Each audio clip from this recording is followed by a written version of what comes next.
Islamic need a replacement for getting soon from the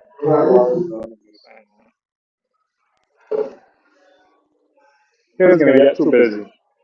So we would do a try one on another guy. Well, you can't pack that up.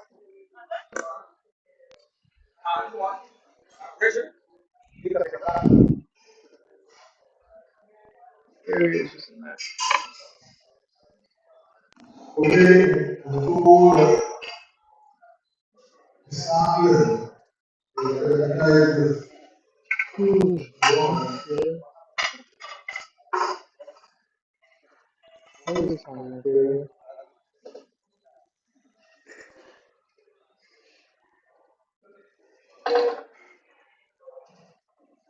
okay, judgment one to the Sahara, judgment two, things, judgment three, Mr. Lord, judgment four, things that provide the value. Number one.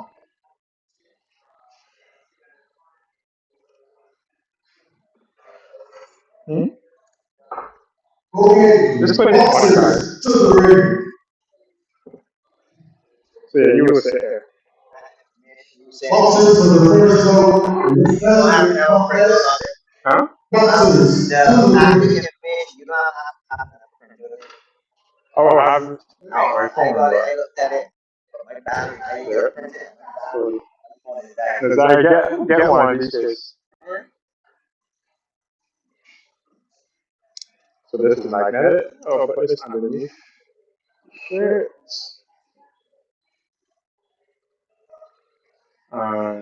Yeah. You moved out the camera. Set life. National Day.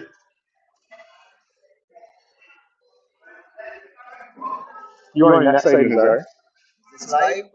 Yeah, we like. You're going to do that up, Quentin.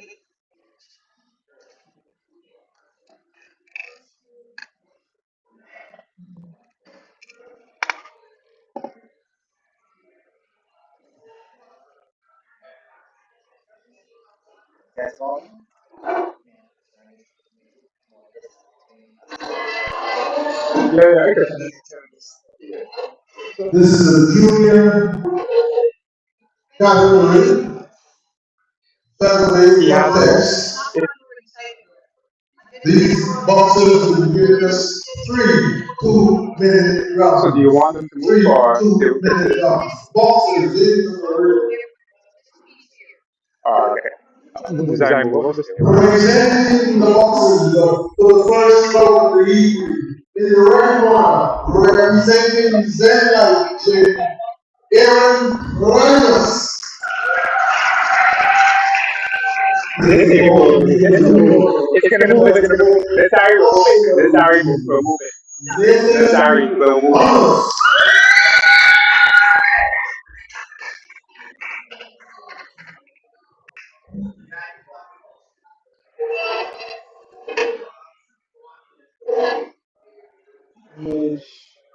Now let's go to.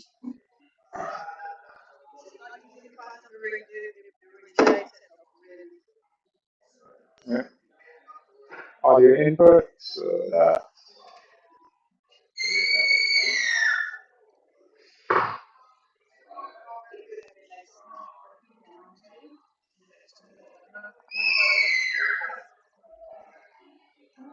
Yeah, we will have to talk because that. Oh shoot, I don't. Alright. Testing. Give me a test. Give me a test.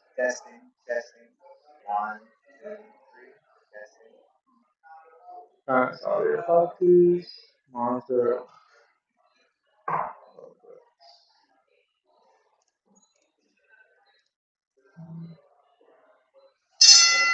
When your man video camera. Yeah. Turn it on. Power on your left. No, the power button.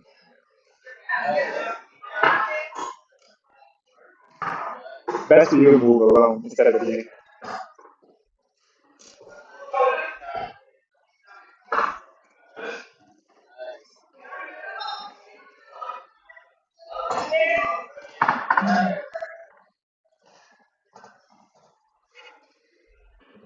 Yeah, you can start. Y'all can start commenting when you're ready.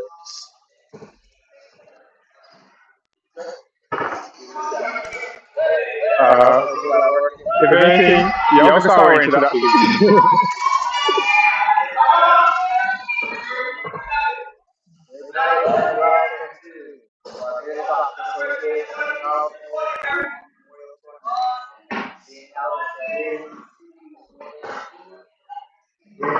Barbados. Into the first round of the first round of the season. What is it not feeling true? Versus Jason Thomas,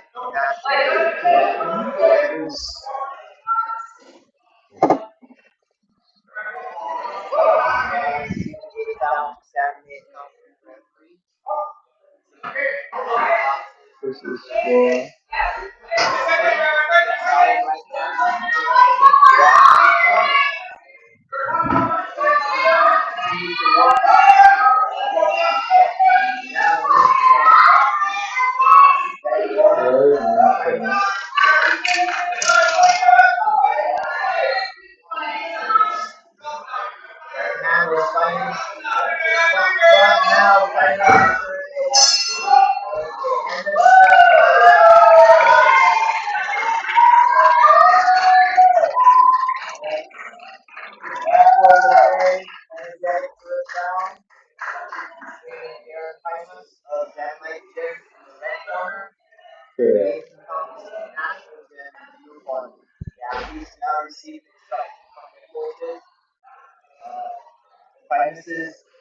coach being Coach Nowell in their life, and Thomas's coach, they are going to coaching national.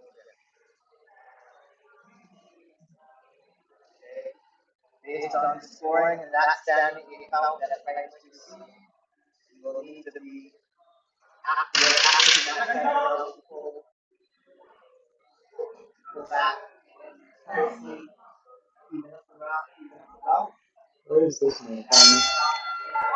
Vanessa. Like, oh, you left side up like that.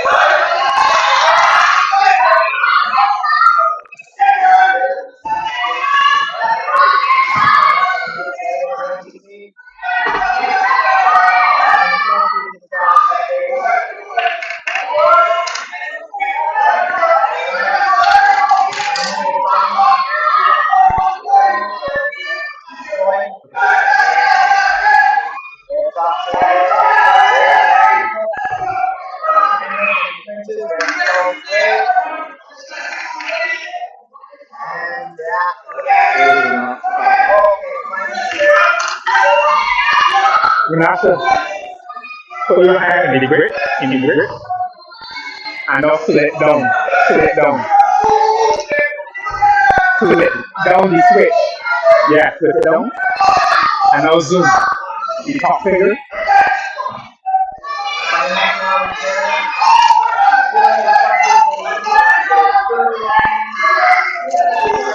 Huh? Yeah, some of them did. Yeah. Yeah. Jay. He's not coming.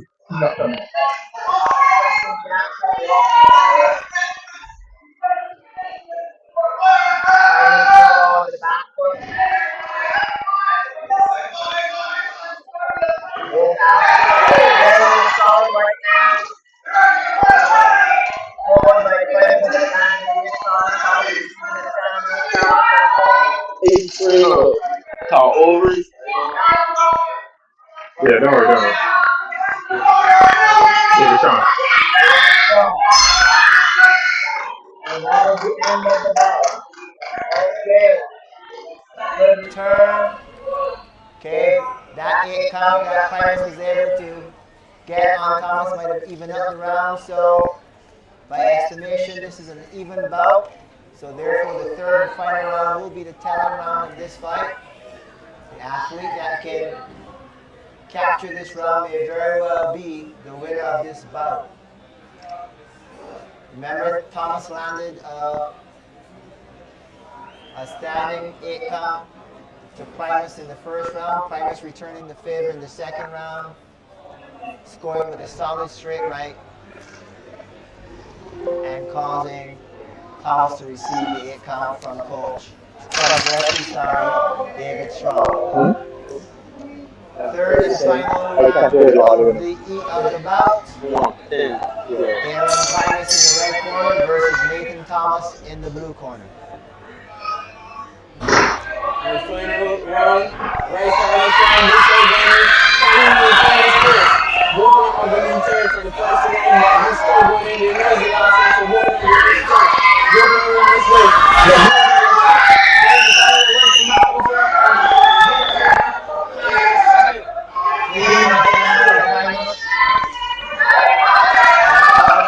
Aggressive.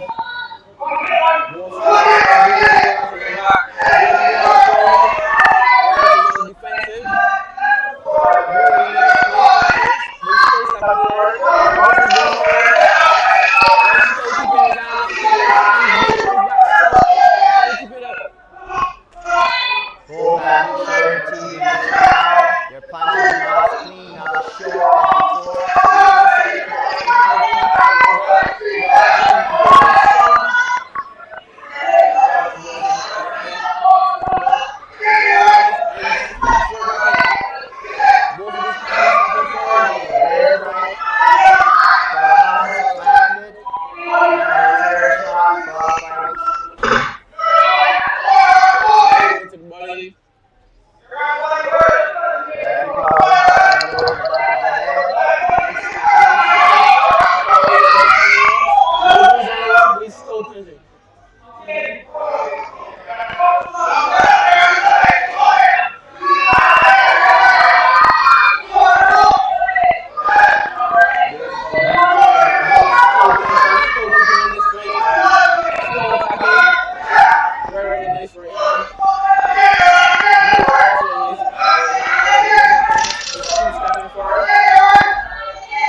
That was a very energetic third round of the first bout at Aaron Primus at Zen Life Gym versus Nathan Thomas at the National Gym. Both of these athletes are trained locally in Barbados. Each athlete was able to secure a standing 8 count. Thomas in the first round against Primus, and then Primus returned the favor in the second round. The third round was an energetic bout. However, sorry for forgetful, y'all. I had to fix the audio. Demonstrated fatigue and not seeing clean punches. Nevertheless, short mark.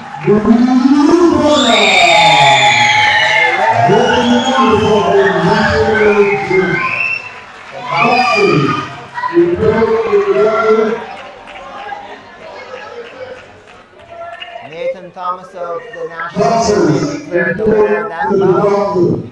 A pretty decent bout for these young athletes. Would also like to note that this is both of their first bouts officially in the ring. So to come out and show this strength, first time boxing, I would like to give a round of applause to these nice athletes. Yes, we can commend both athletes for their performance. Clearly, this is their first bout, so we wouldn't expect them to expect perfection, but they did demonstrate technical skill.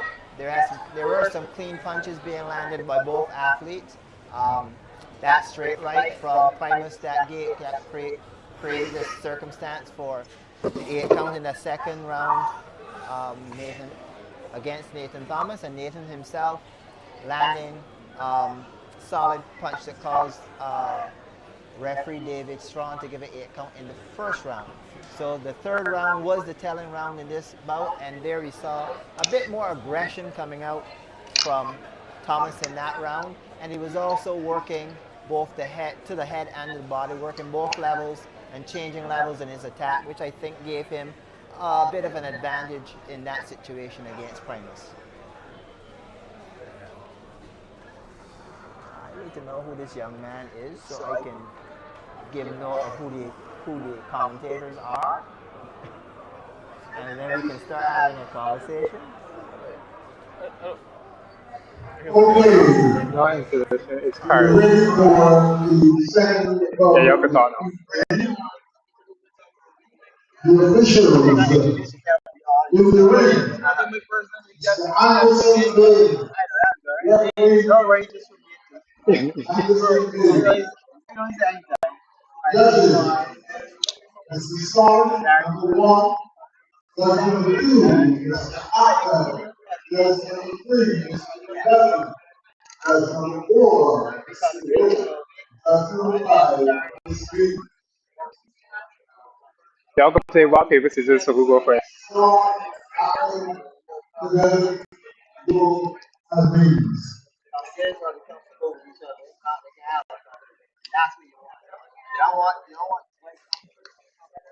Welcome to the second bout of the You good for one more? evening. You good for one more? This is a light welterweight contest.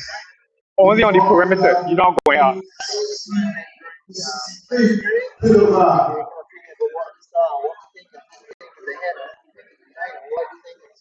Boxers to the ring for bout number 2. Try them. Renasha, try the boxers walking.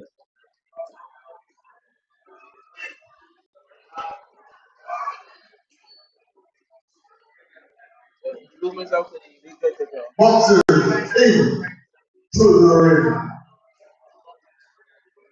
Good night, and we're back for bout 2 of the Carlton Memorial Tournament being held here on the island of Barbados. Presenting the boxers for the second bout of the evening. In the red corner, representing Essex, Malachi Essex.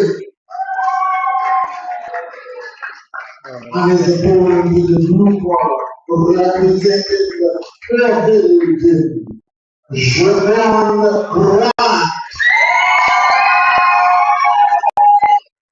Again, this is a junior contest, and then we box in 32-minute rounds.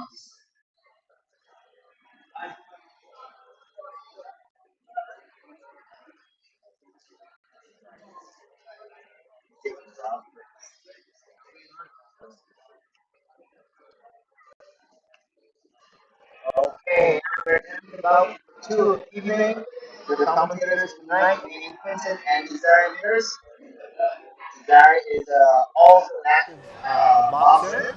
So he will have his particular insight into the sport of boxing, and I myself, Wayne Quinton, will be I'm a boxing coach and sports commentator as well. So, Desiree, what do you think?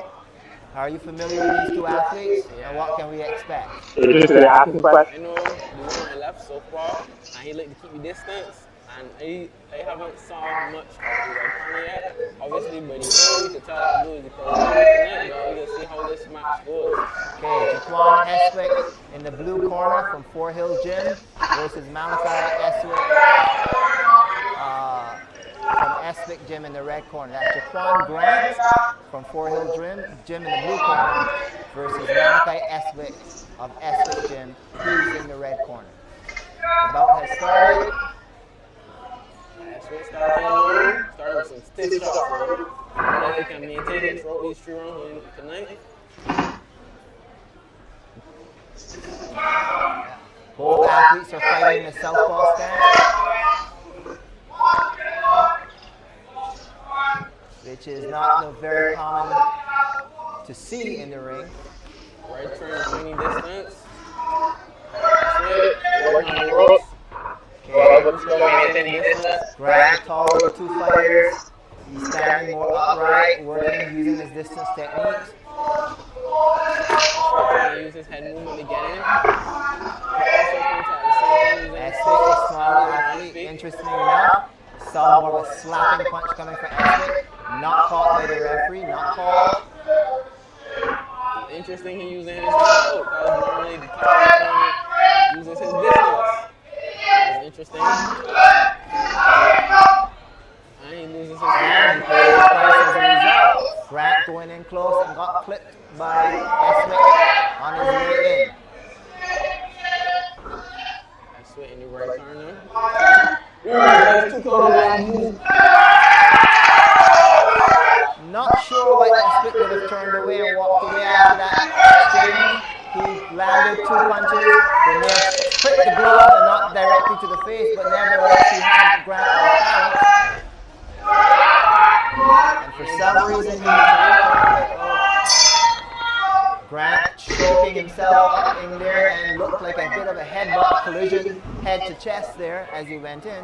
Not sure what the strategy of Grant is at this moment. He's a taller of the two athletes. You would expect him to stay out and It's too close to each other. yet he seems to be coming in and closing the gap, giving Eswick ground to use his hands on it. It's interesting that you say so also because at the start of the round, Eswick being the short opponent was on his front feet moving in.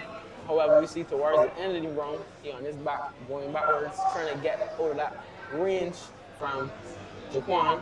However, Jaquan trying to close the distance and keeping in the ropes and work. Certainly not the kind of strategy that you would expect. You would expect a smaller fighter to work his way in and to work in and stay in, advancing and basically cutting off the ring of the taller opponent. And you would expect the taller opponent to stay out and use his distance, use his jab and his cross. So you see they'll switch roles tonight. Beginning of the second round. So also starting on the front, trying to use that head movement. Shot combos. Starting with his jab, followed there with ended his combination there with the hook. Grant seems to be a bit more tempted, but he landed a straight left hand on that exchange just now. Effectively using his range Seeing more looping hooks coming there with Eswick. But he's backing up in this case. Not the most advisable strategy for a smaller opponent. Trying to get to the center ring and he's moving constantly, but he's moving towards the ropes. That's his downfall. That's his flaw. He's moving on the ropes. He's supposed to try to get Trying to figure out what Grant's strategy here is as he keeps coming into range and trading with Eswick. Maybe he's looking for that knockout punch. I don't know. If I were his corner, I'd be advising him to stay out and use his jab and his cross and to set up a more powerful shot off of the jab. Eswick's punch, dropping his head a bit low. Referee cautions him to keep his head up.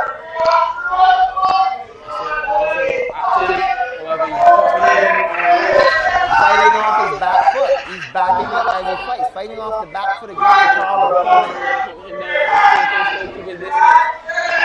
Early punches coming in with Eswick. Eswick straight from the referee. All the more active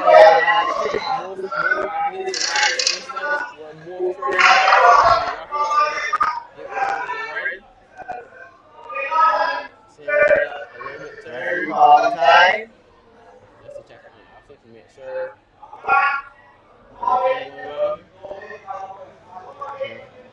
There seems to be an issue with the mouthpiece, though not sure why. Athlete drops the mouthpiece, Eswick dropping his mouthpiece out. Sure sight of fatigue. I'm sure the referee will be looking into that. Unusual for referee to call a pause in the middle of a bout where there's no injury or call for medical doctor. Not sure what the instance is here. Maybe the referee first call into the round. This is certainly unusual instance where there's a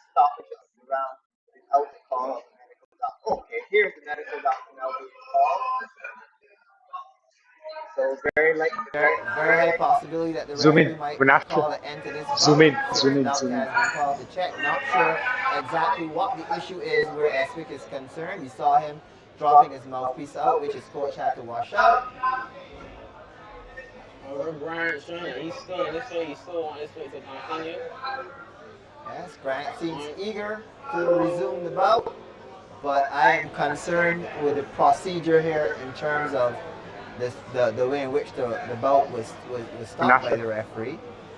Usually, Try the to get athlete is from the not knees and called, the up. corner is From the not knees and sent up. to his corner for the bout, but the bout is being allowed to continue, and that is the end of the round. The bell signals the round. Bryant showing a bit of frustration, saying that was time he had his heart rate up, he was active. Yeah. However, he feels as if Red got the time to recover, to take You his want to breath. swap with So, Daniel Well, next? no, certainly If that you was camera what next. makes the bout kind of unusual there, Jaquan, because sorry, sorry. Jazari, because you don't usually advantage an athlete by pausing around so without the call of a doctor initially. So not sure why the round was paused by the referee, but certainly it gave Espic the opportunity to catch his breath after that 8 count was given. Certainly not commonly what I would expect, but maybe later on we'll get an explanation Also, from the referee as to why that occurred. That occurred.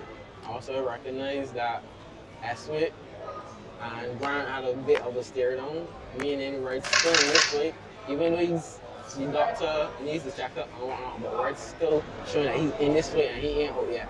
So both of them got their breath, and let's see how this bout Third goes. and final round of the bout. Grant in the blue corner versus Espic in the red. And there's a solid exchange. Back on the ropes. Eswit back in the corner, Again, on the ropes again. Espic trying to fight off the rope. He threw a flurry. I think he clipped Grant coming in with a hook that threw him off balance. Now there's a clinch. And they're being expected to box out of the clinch.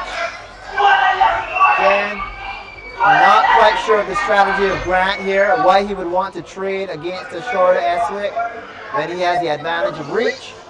But maybe there's a grudge match that we're not aware of.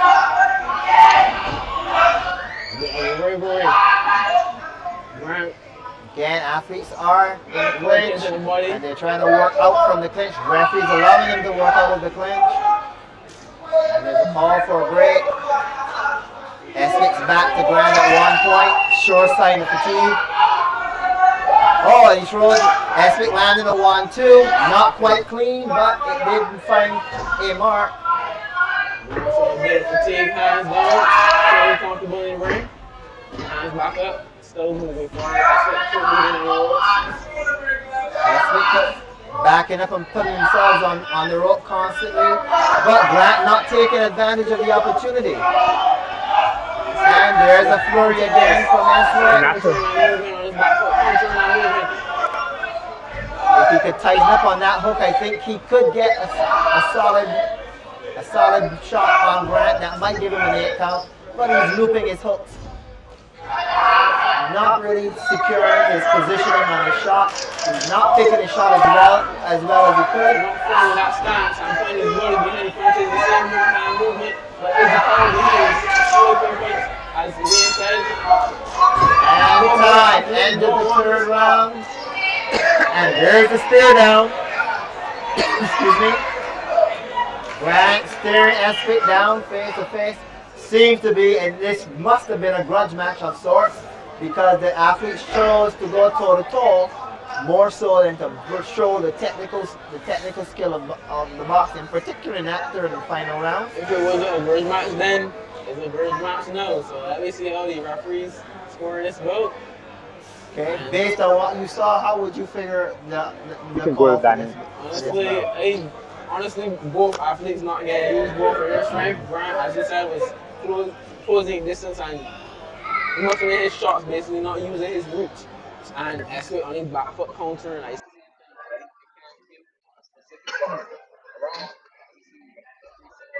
Well, based on volume and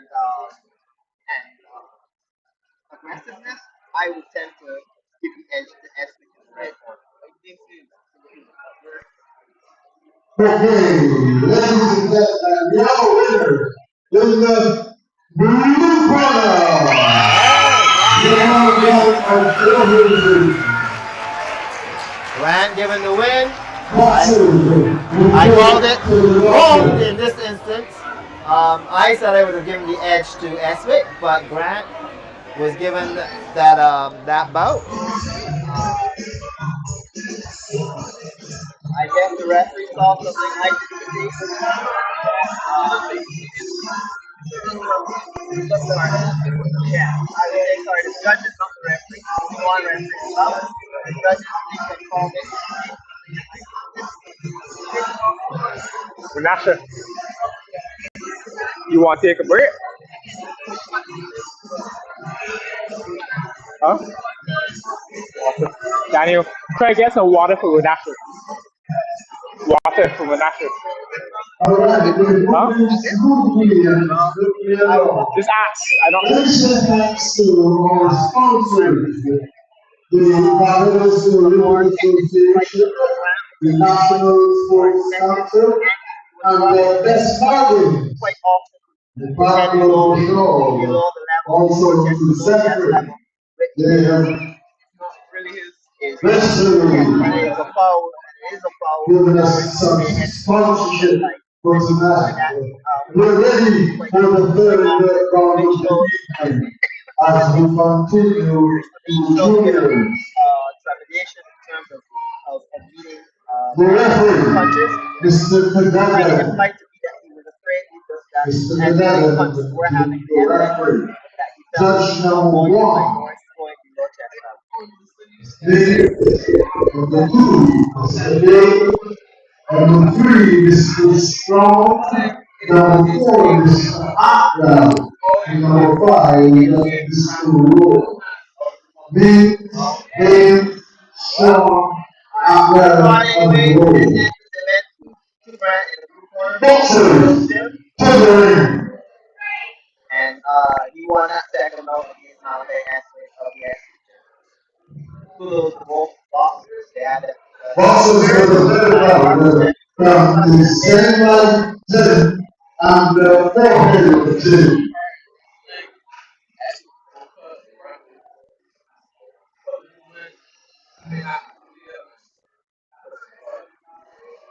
our next bout coming up is a 75, 80 kilogram light heavyweight bout. Ashan Miller in the red corner, he's from the San Mike Gym, versus Travis Hardy in the blue corner. He's hails from the Philippines. Again, these IC boxers.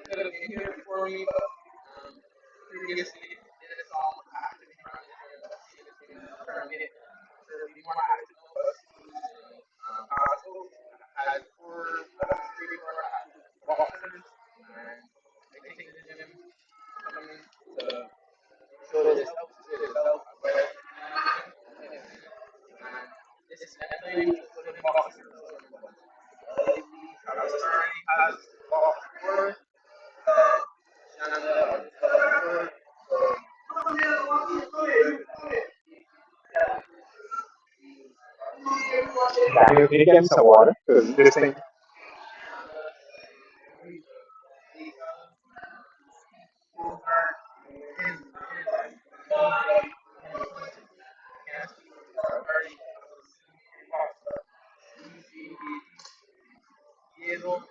Hello. Hello. Their power shots. Yes, 170, 75 to 80 kilos. That's about 190 pounds, 180, 190 pounds, somewhere in that within that range. These guys, that's the light heavy category. We can expect these guys to emphasize a bit more power in their shots. You're not necessarily going to see volume here, but you are going to see intensity and power. We know that Ashan Miller from Zen Life Gym, his coach is from Laos.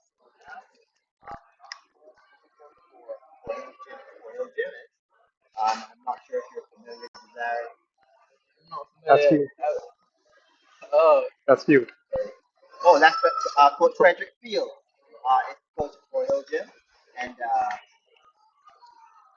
we have and Coach Fields has been around for a while. Actually, he very often acts as team coach for traveling teams abroad. also on the team that I went with, I don't know how he didn't recognize the name as he was in my car multiple Yeah, times. I he don't moved know how he because they moved training from Belfield. Belfield, That's why. where he had the independent for him. So both Coach Alves and Coach Fields have been Okay, traveling with the boxers, Barbados team and Asian, representing as national coaches and assistant coaches. And they've had pretty good results over the presenting the past year boxers or for two, the third securing competition. several In the medals red in corner, different championships around the representing Caribbean. Zen Both Legend, gold, silver, all three Sean both gold, silver, Miller. and bronze medals for Barbados. Representing the coefficient See is the athletes heading over to the Travis corners. Harvey.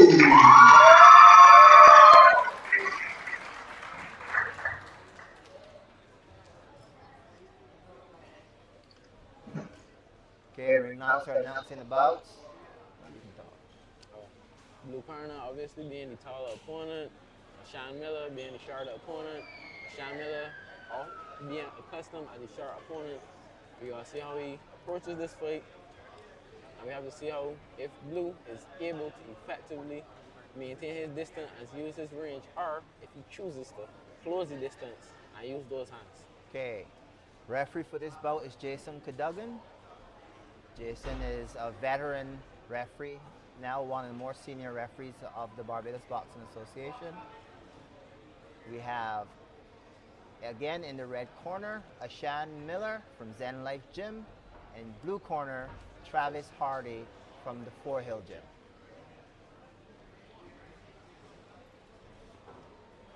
We're waiting for the call at the start of the bout.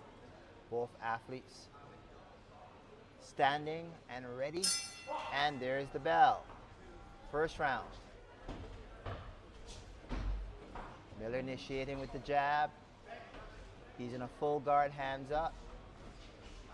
While Hardy Both athletes using their jabs. And there's a power hand, and he loses his step a bit. slip there from Hardy He catches as he himself. tries to avoid punch. Hardy seems to be going into more of a half cover, or what is more popularly known as a Philly shell. His lead left down. Both athletes orthodox fighters in this instance. That means they fight with their left foot forward. They're right-hander. Although Sean Miller still stepping forward, looking for the right opportunity to get them hands in. Hardy keeping that, dropping that left quite often. Opening up himself for the right hand. Oh, there it was. He's opening himself for that right hand from Miller. And Miller will take advantage if he's smart. He will set up for that overhand or straight right against Hardy. Hardy on his feet.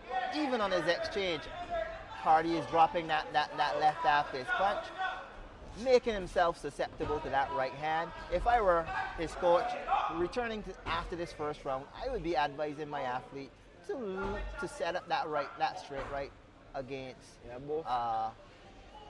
Against Hardy. Both athletes were wearing the hook and the jab.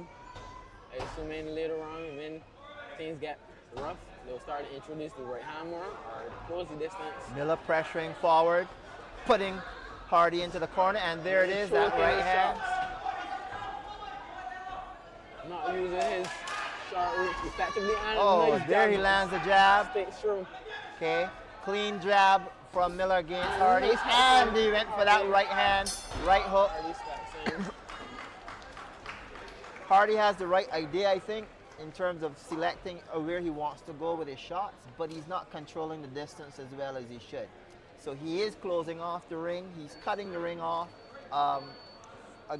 cutting Hardy off, but he's not quite effective landing his punches because he's actually choking his punches up. Maybe if he can get that range and time that right hand, I think he could actually put Hardy down. Right. I find it interesting that you said Blue is choking his shots. because Red is also doing the same thing. He's closing distance, but he's closing it too tight that he can't effectively get that power off. Well, if I said blue, I stand corrected. I meant Miller was choking his punches. He's chopping off, he's Right. closing I the agree ring with down you. I and agree landing. with He's cutting the ring off. He's cutting Miller off in the ring, but he's getting so close that he's not giving himself room to Enough find effective the range space. for his punches. Another thing I realized, Sean Miller is also doing, he's coming in, but he's coming in on the center line. Not much on the head movement department. Obviously, he's being more active, but at the same time, you gotta use that hand to slip in. Seeing Blue more active. Hardy trying to get that faking. right hand through. Hardy working a lot of feints with the jab. He's just feinting with the left, trying to set up, I suspect, more powerful Trying right to set up hand. that right hand. But maybe he should try landing the jabs a bit He's more. trying to find the reach with the jab. And Sean with some nice counters when he on the close. There was the left from Sean Miller. He's trying to find he's trying to find a place for that right hand. Southpaw stance. Using that right hand as his lead hand now. Is that going to be an effective strategy though? It seems to be Particularly with that left hand down. It seems to be keeping up Miller. Miller can't effectively get in there. If Miller would take a step to his left and throw that right hand at this point, he can't effectively he would get that land. step. He keep moving to the right. He's heading in the wrong. Well, He switched back to he southpaw. switched back. Miller, And he gets through some shots. Hardy has switched back. Oh, and Hardy up in the looked like a intensity. grapple there almost. Referee cautioning both athletes with regard to that Sean exchange. stepping forward again. Going on the ropes. Ooh. A nice left and right. Here's the right hand. He's not quite. He's caught to the left hook.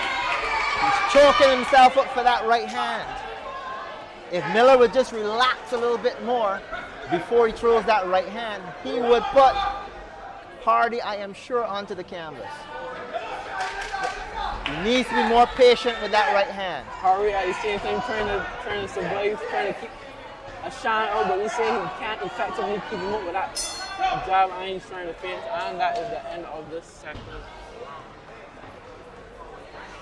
I'm noticing that the athletes are not actually utilizing that jab as effectively as they should. They seem to be feinting and trying to find range with the jab, but they're not actually trying to score. It's hard to find range with the jab if you're not actually trying to land that jab on your opponent. Yeah, as you said, I see them kind of slapping it and trying to find the distance, but they're not finding distance with the jab, and they at the same time they're not finding the distance with the power hand, just because they're setting up correctly with the jab hand. As you said, them gotta find the distance with the jab hand first before them land that right hand.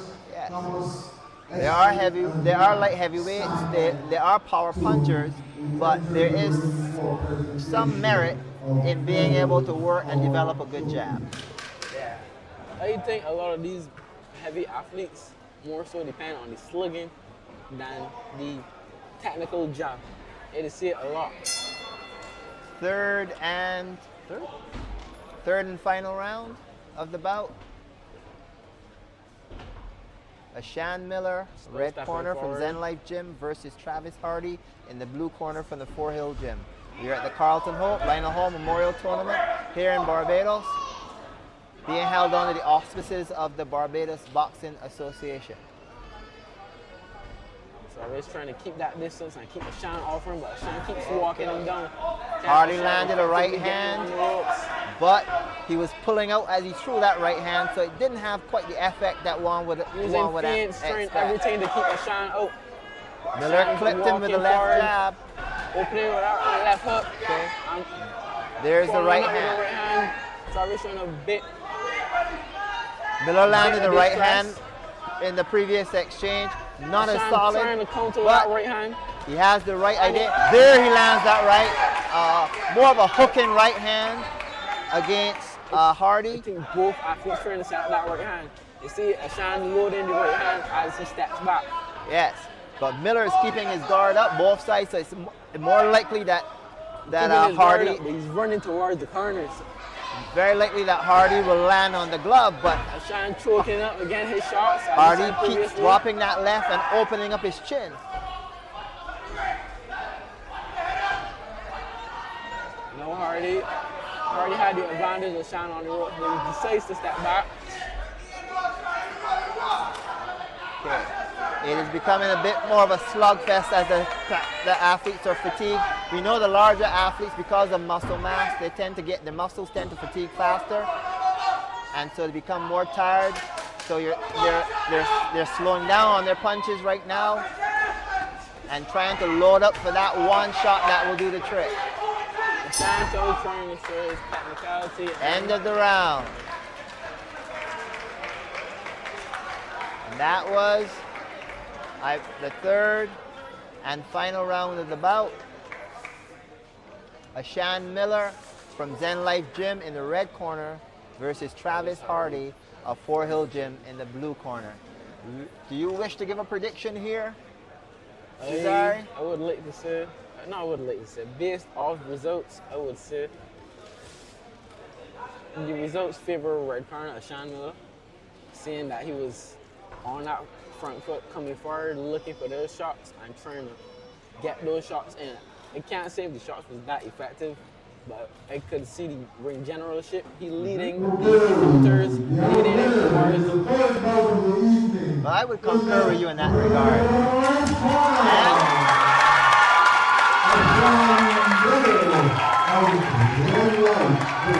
And there you have it, an accurate prediction. Ashan Miller winning that bout against Travis Hardy. And yes, I did concur with you on that regard, even though there was a distance issue in some cases with his punches. The tactics that Miller exhibited, trying to set up that right hand and landing with that right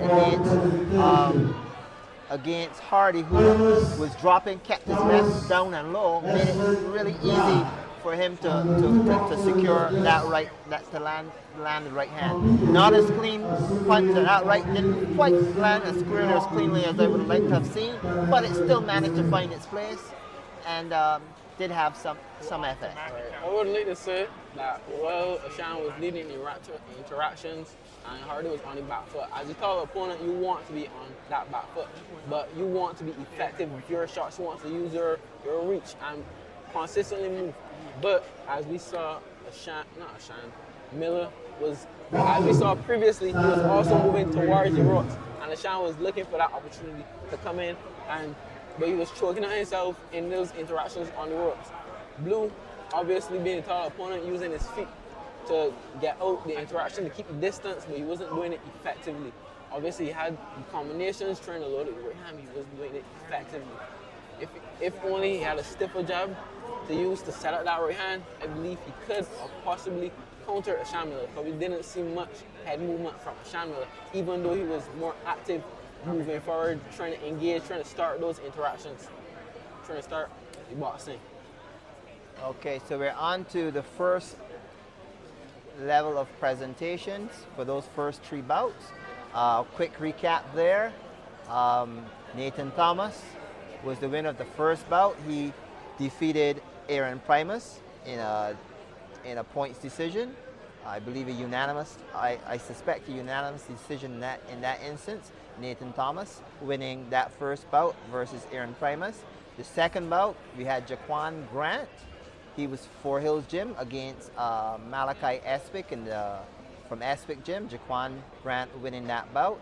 And in the third bout, we had Asher Miller of Zen Life Gym dominating, well, not quite dominating, but winning that bout against Travis Hardy. Leading the interactions in that bout. Okay, all 6 athletes are in the ring in preparation for the presentation of medals. And at this point, I could mention Jaquan Grant, the winner of the second round. He is the regional champion in the schoolboys. The schoolboy, he won gold medal in this year's regional championships, schoolboys championship. And he is a student of the Darrell Jordan Secondary School, and just 16 years of age. So he's got a 16? lot, yeah, he has a lot of potential. He's got a lot of time to grow and develop his skill. So we're looking forward for great things from him and continued great things from him in the future. Again, first bout. Featherweight contest from the national team, Nathan Thomas. There is some hearty support for Nathan Thomas of National Gym, as he's presented with the gold medal for winning his first bout. Was Malachi Eslick of Eslick Gym. We'd also like to know that this was Nathan's first And the winner boxing, from the first match, official match. So now he has a record of 1 win.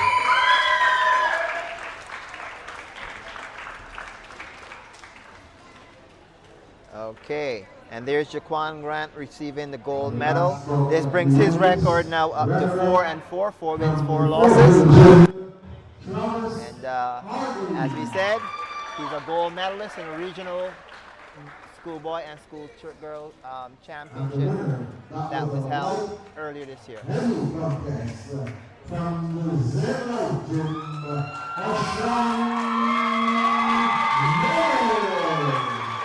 And there it is, Ashan Miller receiving the gold medal for his light heavyweight victory against Travis Hardy. Thank you, boxers. You may exit the ring. Up next will be the novices. Those were the juniors we had compete in those first 3 bouts, and those bouts were 3 2-minute rounds. We're going to go to the novices, who are going to compete next. And I believe these bouts will be 3 3-minute bouts. These will be 3-minute rounds for the novices. So that's the starters, the younger boxers. So we aim for hitting the man, these medium level. That was easy. This is medium level, so we're looking to see more active, more close, more technical fighters. Hopefully these boxers come on display, power and technique and skill. Compared to the first set of boxers, obviously also display skill and technique and whatnot, but being relatively new to the sport. Wow, I'm noticing that all 3 of these bouts in the novice division, or the novice category, are light heavyweight bouts. So we're going to be seeing some very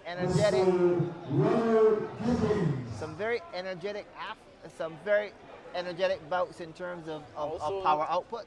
Also note, some of the bouts are Barbados versus Jamaica. So we will get introduced to the Jamaicans tonight, the Barbadians versus Jamaica tonight. So get ready for that action. This will be our first inter-island. These will be our first inter-island bout. Barbados versus Jamaica. So on the card we have bout number 4, Malachi Grant of Belfield Gym versus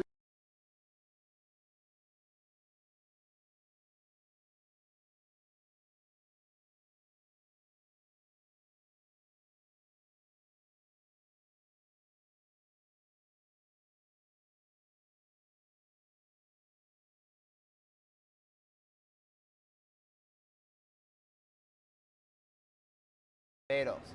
So we are looking forward to seeing those exchanges, Barbados versus Jamaica. We will see, we'll be able to compare the boxing styles from the 2 islands to see if there's any difference in their approach to the technical aspect of their boxing skills, or if it's on par. Being active as a boxer, traveling to countries and whatnot, we haven't seen much of Jamaica. The last time we saw Jamaica box was 2021. The last time we saw them regionally was 2021. So I don't know if they were secretly working on something, or if they're no trying to catch that a is true. footing I in haven't boxing. seen them since 2020. Was it 2019 at the Caribbean Championships? 19. So we're going to see if them take some time to develop them boxers, or if them just training boxers. But I have met a couple of the coaches. I have worked with a couple of coaches in coaching certification over the past couple of years, and the coaches are pretty sharp. They have some interesting approaches and defensive methods that they've introduced. So it'll be interesting to see whether or not they employ those, or if those are actually are going to be employed tonight with these young boxers. Defensive measures. I like that you said defensive measures because seeing certain Caribbean countries got specific styles, some like attacking, some like defending. I can't remember the last time I saw them box. As I said, 2021. It was I can't remember exactly what he saw, so I don't know if them tonight gonna bring a memorable experience that I could say, you know, that's a Jamaican boxing that come from Jamaica. Okay, well, we have something to look forward to. Our first bout in the novice division, however, bout number 4 of the evening, will be Malachi Grant of Belfield Gym versus Jermaine Phillips of Espic Gym. You are watching the Carlton Hope Lionel Hall Memorial Tournament being held here on the island of Barbados, held under the auspices of the Barbados Boxing Association.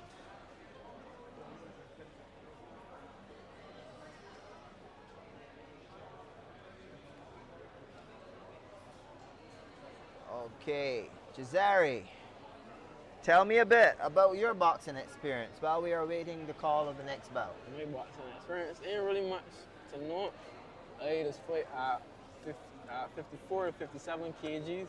I currently have, I can't put a specific number, 6, 7 bouts. With 2 losses, 1 loss here in Barbados, 1 loss in Guyana.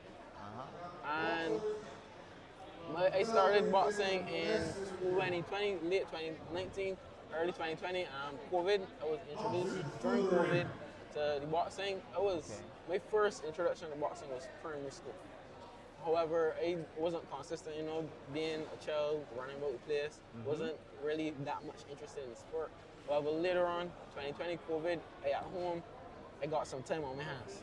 So I know gaining a little weight, you know, so I got to look for a way to not get to a point that I don't like.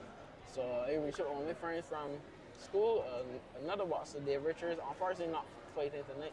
Was supposed to fight tonight against Jamaica, but it was canceled due to unforeseen circumstances. And then from there, I was consistent in gym. He been encouraging, training consistently, and I competed. My first match was in 2021, I believe. Even though I started 2020, approximately about a year or a year and a half before I competed in my first match. Obviously, being a technical sport, you don't want someone to start and just chill them in your ring. You want to develop that footwork, that hand movement, that head movement you want. So these boxers, even though we're seeing this one night right now, I know I can say for sure is at least weeks, months, or even years of practice before these gentlemen get in it, before these athletes get in this ring.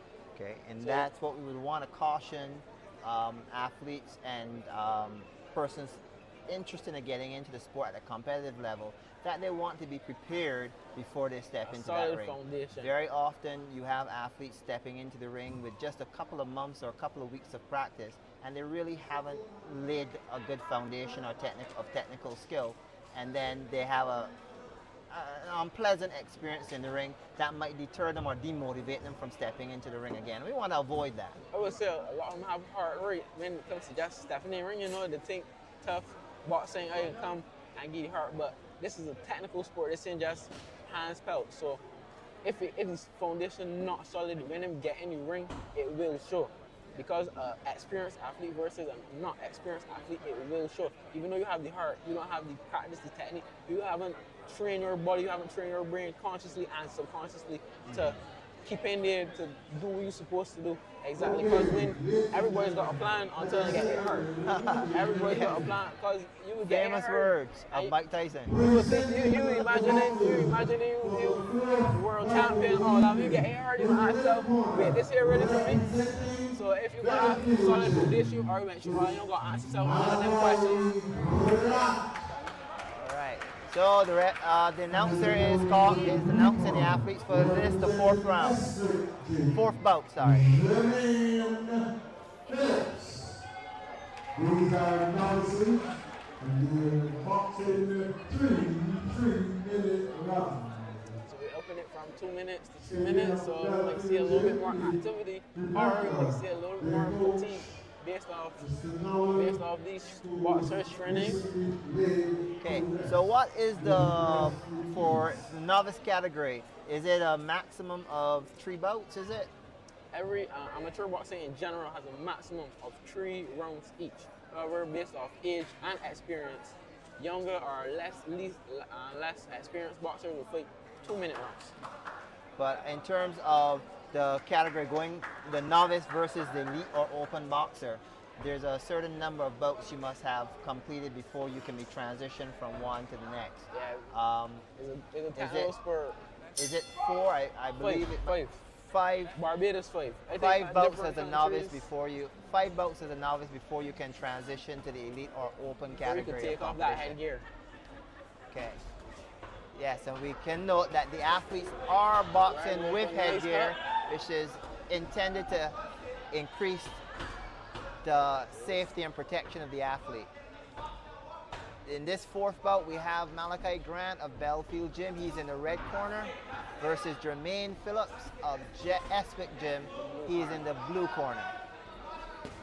Oh, that was a nice body shot from Grant in the red corner against Phillips. Big in the body, however, ref decides to give referee Ronald Phillips. Yes, referee Ronald Phillips stops and give an 8 count to Grant. Will that give Lou enough time to get his breath after that hook? But it seems he wasn't affected by it and pressing forward. There's the clinch, boxing out of the clinch. Referee giving a caution for holding the back of the head. Malachi favoring that left hook. Being the taller opponent using that jab.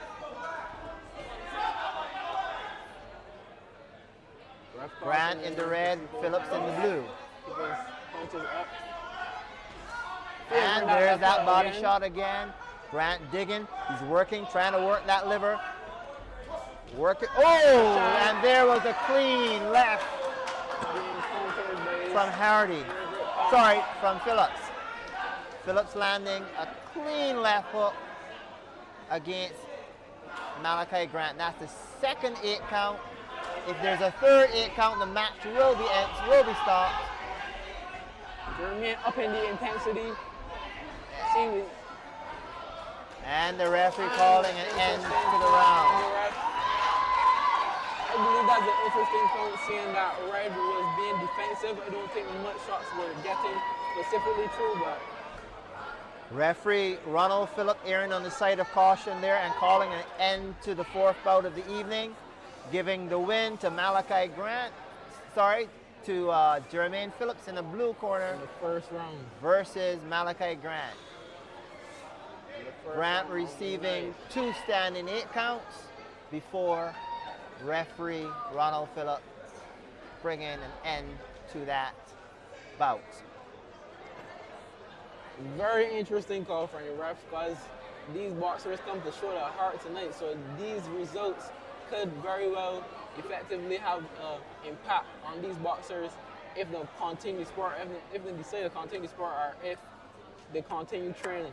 Well, those 2 8 counts, I must admit, I didn't quite see what occurred for the first 8 count, but second, definitely a solid left hook by Phillips that landed for that second 8 count. It was noticeably a very well played, very well timed shot. So perhaps referee Phillips saw something that we did not see that caused him to err on the side of caution and bring a stop to that bout.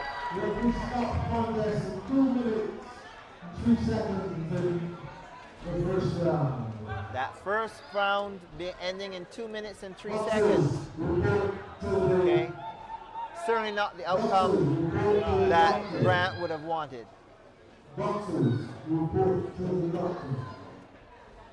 Very interesting call. Both athletes showing a level of skill. Jermaine was pressing forward and Red corner was placing his shots. However, yes, Grant was working, trying to work the body.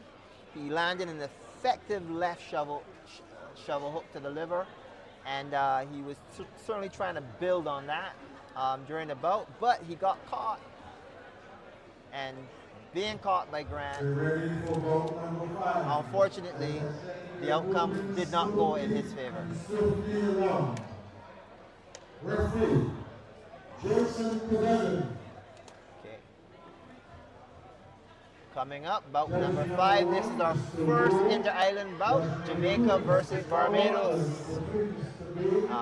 We will get to see what level of skill Jamaica traveling all the way from their country to Barbados tonight to box. We will see what they come to show for their country. Yes, and we'll also definitely see what the local spectator spirit is like in terms of support. Do we have any Jamaicans in the house, for example, to support the Jamaican athletes, or will Barbados be in an uproar for supporting their local athletes?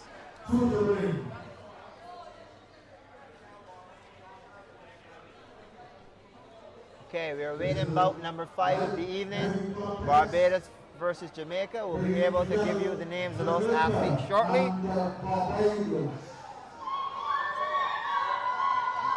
Barbados starting to make some noise.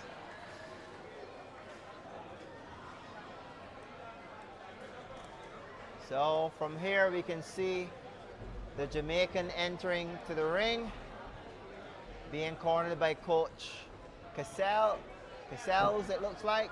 Yes. Boxers into the ring. And now the Barbadian athlete is just about to enter. I believe he is from Eswick Gym. Or maybe he's... Yes, he might be from Eswick. Okay. Okay, well, there is no... Well, I can't say specifically, but Asa Paul for the Barbados versus... That is Shaheem Blake of Jamaica. And certainly the Jamaicans are represented here tonight with that.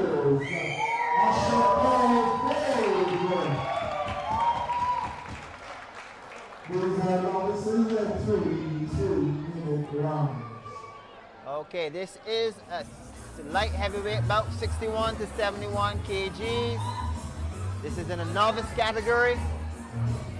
Shaheem Blake of Jamaica versus Asa Paul Ford of Barbados. Blake versus Ford. I believe Asa Ford is from the Eswick Gym here in Barbados. I don't think he's from Eswick Gym. Well, I'm being told he may not be. The gym we stayed earlier for our Fort Hill gym was the gym that he's from, a relatively new gym. Okay, Fort Hill. Yeah. I'm not sure of his coach in the corner.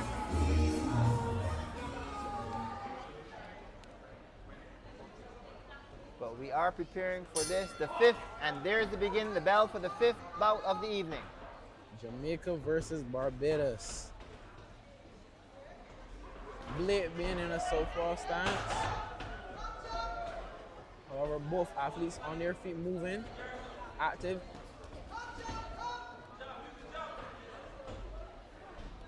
Yes, we have southpaw versus orthodox. Blake The effectively Jamaican getting Blake through. is lead fighting hand. with the southpaw.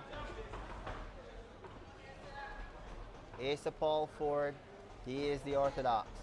I think Asa has a bit of reach on his Jamaican counterpart. But I would say he has quite a bit of difficulty seeing the southpaw stance. He can't effectively find his range for this stance. So he's playing his ground right now, seeing what's working, but he can't effectively get through. He needs to stay on the outside of that lead leg of the southpaw and work his straight right. And Jamaica countering with a nice right hand, his lead hand, seeing that he's in southpaw stance. And there is the clinch. Referee cautioning the Jamaican to keep his head up.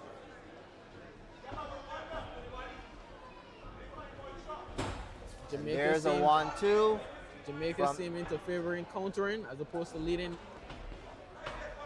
Paul Ford throwing his shots, but not quite finding their place. Again, there's that faking with the left, but no real attempt to land that jab. Forward jab just Okay, slightly there the short. Jamaican. Okay, so there the Jamaican had a flurry, all landing, double jab cross, then he worked to the body. His punches were landing pretty well, but not as much power. Not quite seeing the power in his punches, however.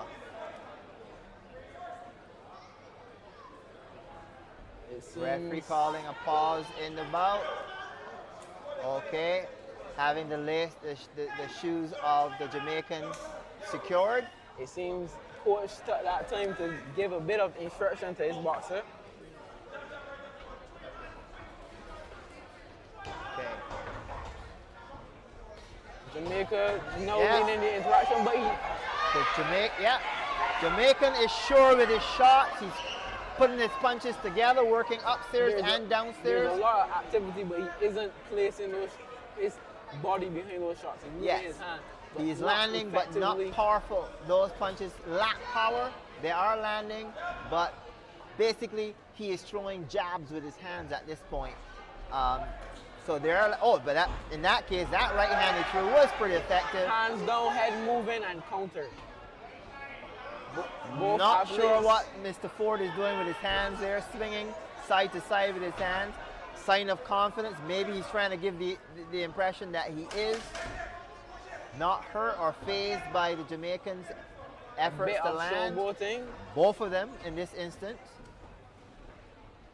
Jamaica with hands down. Ended the showing round. He's comfortable in the ring. Showing he's comfortable with his hands down, comfortable moving right in front of forward. I can't say that either boxer really scored solidly with their punches in either case, but the Jamaican surely showed more activity. He landed his punches, but not quite with his body, not as powerfully as we would want to see with his shots. So I'm not sure how the judges will have seen that in terms of scoring. I would say this is an interesting matchup, seeing that Blue can't quite find his distance. However, Jamaica is trying to counter. So one is winning on the next and is not effectively being a lead and follow situation because Ford can't effectively get in for Jamaica to counter properly. I would say the Jamaican has found his distance. What he needs now is to add power behind those punches. I think he found the distance. And the Barbadian really needs to pick his shots a bit more effectively and to find that distance. Yeah. See? And there he needs to work that jab, not just to stick it out as a feint, but he actually used to land that jab. Seeing the so-far opponent, I believe he needs to use the right hand more than he favoring the jab. Well, the right hand needs to be set up because right now he's not there. He's a bit slow. Jab, so he can't reach for the power. The Jamaican is seeing that right hand coming. He needs to set it up. He needs to stay. There he was, staying on the outside of the. However, telegraphing the punch slightly. And the Jamaican switched to orthodox. He's back to southpaw again. He needs to stay on the outside of that front foot and work his left hook. I would work the left hook and the straight right, personally. I would say that Jamaica's effectively getting outside of his, the Barbados punches, his jab. He's getting effectively on the outside of the jab and moving and countering at the same time. He is staying to the right and counter punching and landing. May not be a powerful punches, but those punches are scoring and they are going to accumulate. A nice right uppercut, and he's doing it again.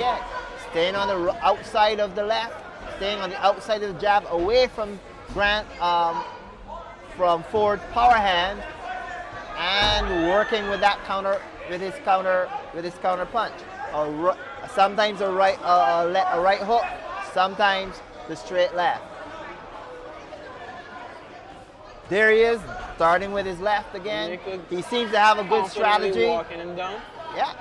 Walking him down and just pelting him shots and moving. The Jamaican seems to have found his plan, and he seems to have found his distance. Favoring that slip and right uppercut. He's always getting outside and he's countering on the ropes. When he go in, he stands out. And as the counterer, as the person countering takes his and wait. There was a nice right hand. And he threw that from the orthodox position. He's getting outside Ford's jab constantly and consistently. Yes. And he's so constantly doing confident it. is he. And Ford isn't defending So it. confident is he. He's stepping outside of the jabs, moving to Ford's left side, Right step. and landing Right with uppercut. his right hand. Constantly right hook, right uppercut, and then following with that straight left. Oh, there it is That again. right uppercut, and Ford not defending it consistently. Ford has no answer. He's flailing, Grabbing, but not connecting. nothing connecting. He really needs to go back to the basics of that straight left, standing up with that left, and to secure that right I hand. think a lot of these boxers don't have that full southpaw experience. So encountering them in the ring just really give them a run. Can't effectively find that range. I'm concerned that they don't have a good jab, if I'm being honest. The jab sets up your bout. You find your range with the jab, and if you're not effective with that jab, it's difficult to be effective with any other punch.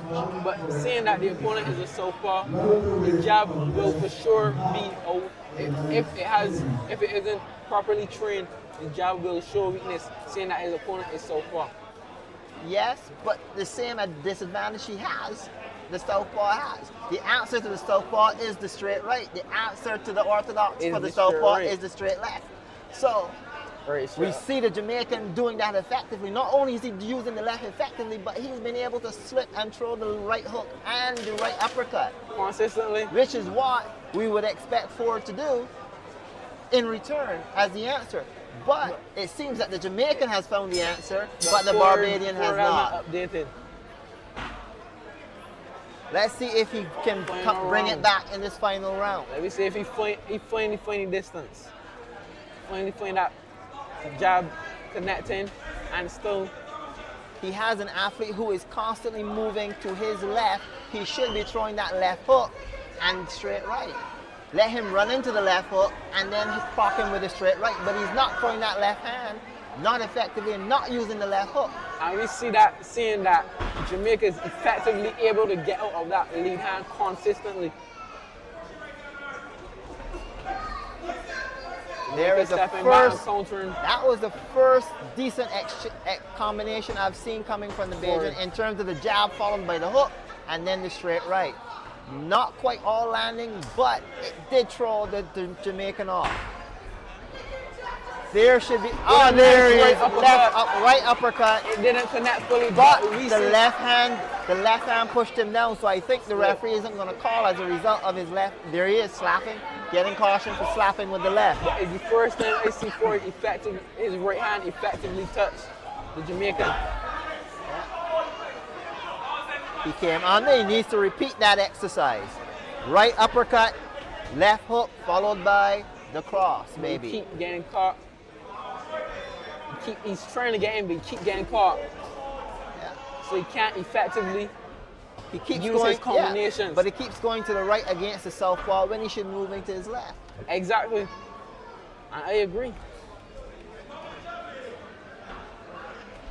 Oh, and now switch to orthodox by the Jamaican who lands the right cross. Jamaican with his hands down, confidently moving And ahead, there's the countering with his left. right hand and the Again. left hand. Consistently. Here, In whoa! the same trap consistently. Nice combination, straight right, and here we see it. Ace to Paul Ford, receiving an 8 count, standing 8 count. Showing a After bit that of flurry frustration. from the Jamaican, Blake landing a straight right, followed by 2 additional punches.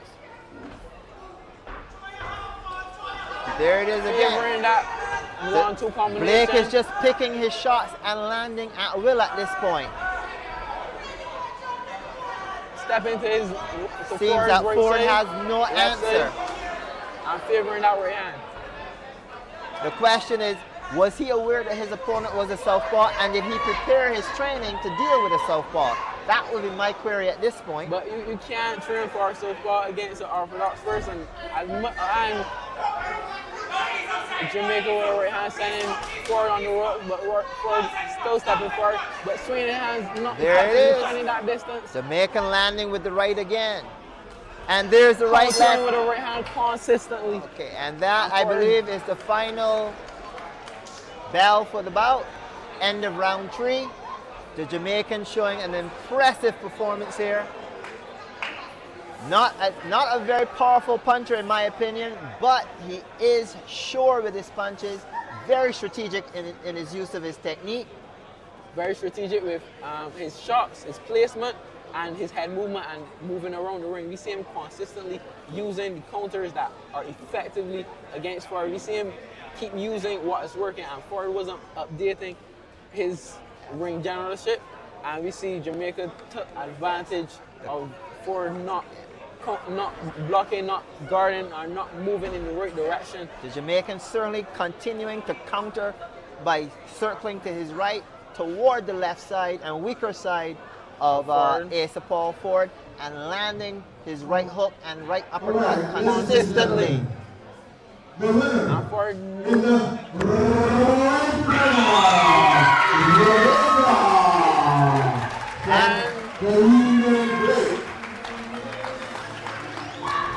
And there you have it, the first inter-island bout, Barbados versus Jamaica, going to the Jamaican Shaheen Blake as he defeated Asa Paul Ford convincingly in that round.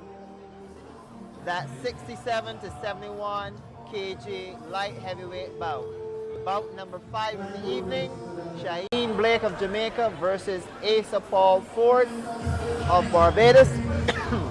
You are watching the Carlton Lionel Hall Memorial Tournament held here in Barbados. Your ring commentators, Wayne Quinton and Jazari Mears.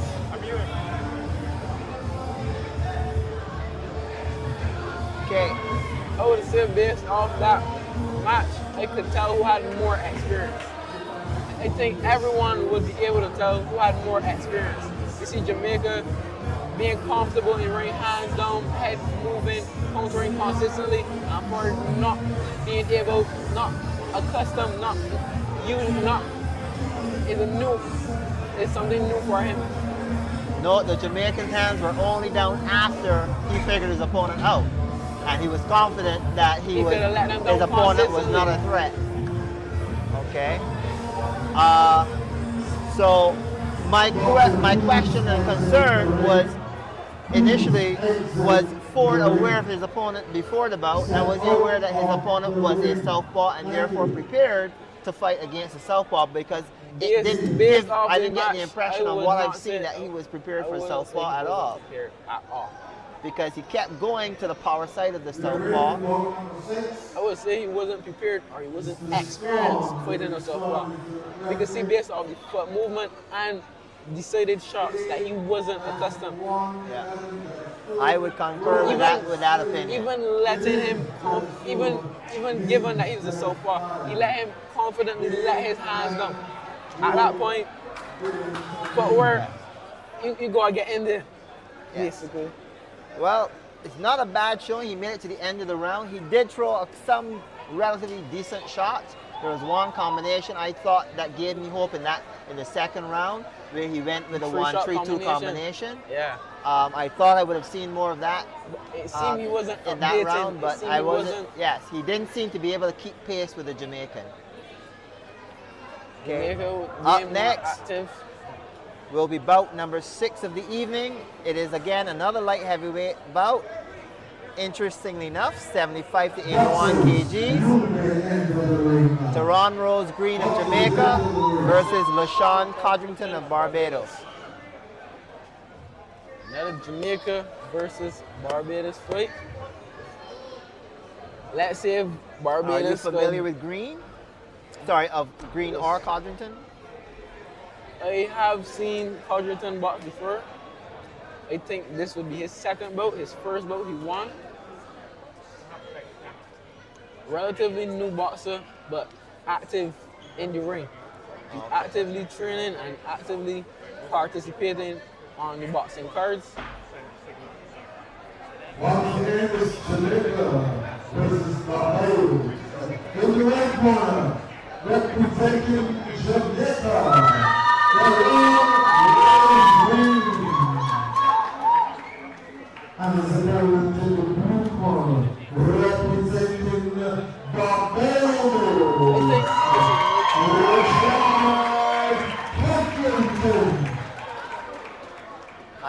I suspect there's going to be an issue with the headgear, the Barbadian headgear, based on what I'm seeing. I hope that his corner will make that adjustment to that headgear. The worst thing you can have with the novices, because they are relatively young in the sport, is to have the headgear twisting and impeding the athlete. So I'm hoping that his corner will make the correction on that headgear. This is my first time seeing a boxer compete in a full shirt as opposed to a vest, an armhole vest. So I think this is interesting. I never saw it before. Don't know if it's allowed, but we see that Jamaica here. Jamaica is showing their colors. It is a Jamaican team shirt of sorts. I'm not sure if it's a boxing outfit, but he is showing his colors. Not even, I think the belt also has to be visible, as the ref pointed out. Because we can't tell if those punches are above or below the belt if the belt isn't showing. Yes, it's a requirement that the waistband of the boxer is of a different color to the color of the pants, so there's a clear indication of the waist level of the athlete. Punches below the belt are not allowed, and athletes are supposed to clearly indicate that by having the waistband of their pants a different color, and that needs to be showing. Sean showing a bit of confidence walking up. Both athletes referee for sure this of bout themselves. is David Strawn. And the beginning of the bout. Starting with a strong right hand. A looping overhand right. Choking the shots, but keeping the Jamaican on the rope. The Jamaican guarding up and moving, trying to get out of this engagement. However, LaShawn still pressing forward, using that hook, but not effectively. Very strong. Landing those punches. Very strong start from Codrington. Starting very strong, but can he maintain this? Not as clean as we would like to see. Uppercut however, not effective. A very nice uppercut. That was one of the first clean punches I've seen him throw that. And a nice head movement from LaShawn Codrington. The Jamaican still maintaining his composure, taking his time, picking his shots. Strongly and placing those shots, however, not effectively getting directly through the guard of the Jamaican. Seeing head movement. I stated before, we see the headgear is a bit of an obstacle for LaShawn Rose Codrington. Green having a slow start, yes. Already the headgear is coming is coming down above the eyes of the Barbadian. What a nice uppercut and nice counter from the corner from LaShawn. LaShawn favoring the corner, showing that movement and countering, showing that skill and ability. Now second the Jamaican on the ropes. The Jamaican not effectively countering, however, still passing forward confidently and cautiously. Codrington in the Philly shell, trying to fight out the half cover. The Jamaican taking his time, pinning him on the rope. Referee calling Codrington for holding. Something I realize Jamaica is calm, but he isn't playing that power behind the shots. He's Andrew Shaw with a nice right hand to the ribs. Solid right Jamaica body shot from with a nice right Codrington. hand back to LaShawn's ribs. Sending that right hand to LaShawn's face and working the body, starting at the top and working at the body. The Jamaican shots are landing, but they're not as powerful as the Barbadian. Okay, that shot landed. We have to take that one back indeed, because that was a solid right body shot. Having LaShawn Codrington on the ropes, LaShawn trying to get out, but the Jamaican keeping him on the ropes.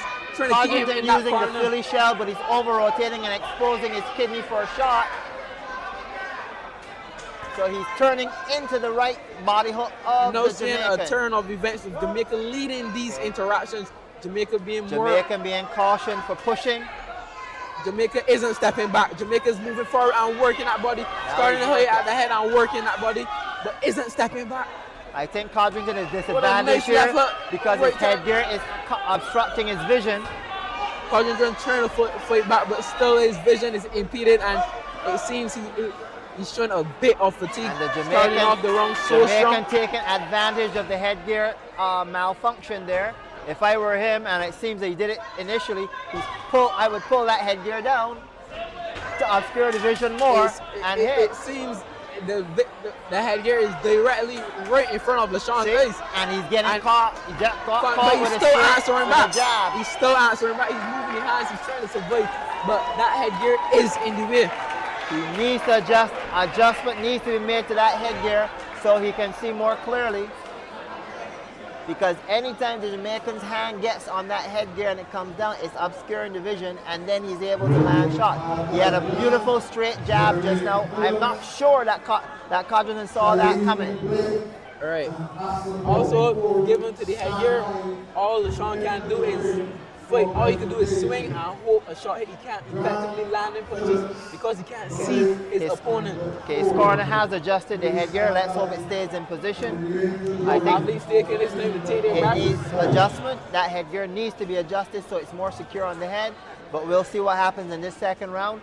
I think Codrington came up very strong, very hard, but he fatigued at the end of the round. And the Jamaican, who was taking his time, kept his composure consistently and picked his shots and started to take advantage in the latter minutes of that, in the latter seconds of that round. LaShawn started not as strong, but still actively strong. You see the headgear strap, seems like it has came off. Headgear strap is loose. However, Referee should be calling for adjustment. And there's the Jamaican picking his shot. Has Codrington on the rope, and he's working the body shot. And as suspected, the headgear is off. Referee David Strong calling for the adjustment of the headgear to get it back onto Codrington's head. This gives the Jamaican a chance to catch his breath, but also Codrington, and I think Codrington may be the one who needs to catch his breath more in this instance. Starting off strong. Tyrone Rose Green of Jamaica versus LaShawn Codrington of Barbados. Favoring that right hand, that powerful right hand. Oh, overhand right. He got caught with the right hand, and he's getting an 8-count Codrington in this instance. We see he get caught with the same shot that he favors. That starting off with that looping right up. Yes. Jamaican landing squarely on the chin with a right hook. LaShawn trying to close the distance and move forward with that high guard, but Jamaican pinning him on the ropes and working the body. Working the body and then bringing the hands up. LaShawn answered in the same regard, working the body. But his punches not quite having the effect as the Jamaican. Jamaican showing a bit of showboating. I think Codrington may receive an 8-count in this instance. He is fatigued. Referee giving an 8-count as a result. This is his second 8-count in the round. He may very well call an end to this round. It seems like Jamaica is very composed. And picking his shots he is. Okay. LaShawn is still, Codrington is still answering. Shots, however, a nice right hand to LaShawn's body. Jamaican picking his shots. LaShawn Codrington answering, but not quite placing his answer. I think he's on autopilot at this moment. He's trying to survive, and Jamaica's just relentlessly attacking, picking his on shots. Autopilot, and the referee is going to call a halt. I think this is the end of the round. This is the third, and this will be the third, I believe, and final 8-count of the round. Referee David Strong calling an end to the round. He slumps to the corner, clearly fatigued. I think his gas tank just was not filling up. Well, he is fatigued. I believe this is a bit of disappointment because this athlete, he wants to keep him, but his body is telling him it needs a rest, but his brain isn't telling him the same thing as his body. Yes, he has heart, but he does not have the conditioning. His gas tank was not filling up coming into that second round. I think he went too hard, too fast in the first round, and he just ran out in the second. Common problem with beginner boxers and athletes. They go out, they start out a little too hard, too fast. They have 3 rounds, they just burn out, they peter out in the second round. They have to remember this is a 3-round bout and they need to pace themselves. As some people say, this is a marathon and not a sprint. Yeah, correct. So this is the second victory of the Jamaicans for the night. 6th bout of the night. This is bout number 6. Tyrone Rose Green of Jamaica versus LaShawn Codrington of Barbados. The bout ended in the second round.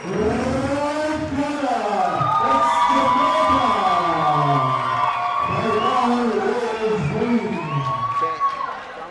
So this is a victory by technical knockout for Tyrone Rose Green. Referee David Strong ending the bout in the second round after a result of 3 standing 8 counts. LaShawn Codrington showing heart in the round, but just not up, just not able to keep pace with the Jamaican. I think what he did start strong, what the Jamaican showed by experience. He showed that consistent composure, not being influenced by LaShawn's rate of boxing and his intensity. We seen in the first round he was just working at that guard. Tight defense, tight guard, taking his time, pacing himself, and then picking his shots. Another thing I also saw the Jamaican doing effectively he was using his hands to block that side of LaShawn and keep LaShawn on the ropes, working from the head and working the body also, keeping LaShawn on the ropes consistently. Good ring generalship on his part, being able to maintain control of the ring, constantly controlling the center of the ring and putting Codrington onto the ropes and working him. Not just head hunting, but working the body and working his way then up to the head. You could literally see he looking for where he was going to place those shots. Okay, we're on to our second presentation of the evening. Athletes being called to the ring for the presentation for bouts 4, 5, and 6. Again, bout number 5, Malachi Grant versus Jermaine Phillips.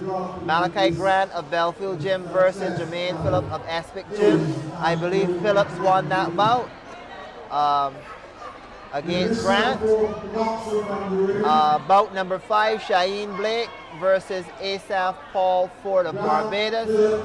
Shaheen Blake of Jamaica winning that on a points decision. And bout number 6, Teron Rose Green of Jamaica versus LaShawn Codrington of Barbados. Teron Rose Green winning on technical knockout in the second round. Referee David Strong calling an end to that bout in the second round after giving 3 standing 8 counts. So, the fights coming up after are also Barbados versus Jamaica. So we have to see if the Barbadian athletes were affected by the results of the two bouts before them. Will it incentivize them to bring up their game and bring home a victory for Barbados, or will it demoralize them and cause them to lose confidence? These boxers, I believe these boxers ready to show their heart. Because them team down, them not gonna get demoralized. Them want back. Them hungry. Them want back. Oh, there's certainly one thing we can say for sure is that the athletes have been showing heart in the ring. Their tactics may not have been as sound, and therefore they may not have been able to endure the entire 3 rounds, but they have shown heart for that period of time that they have been in the ring. Our latest bout with Codrington, for example, he did give out. His gas tank failed him in the second round, but even though he was being overwhelmed at that point by the Jamaican, he was still answering. He was still trying to survive. We could see that he was trying to survive, but he was still. Yes. His heart was He still just in was. there. Yes, his heart was in there. He was making an effort. He just was not sure. His shots were just not sure. He wasn't landing. He was again on autopilot.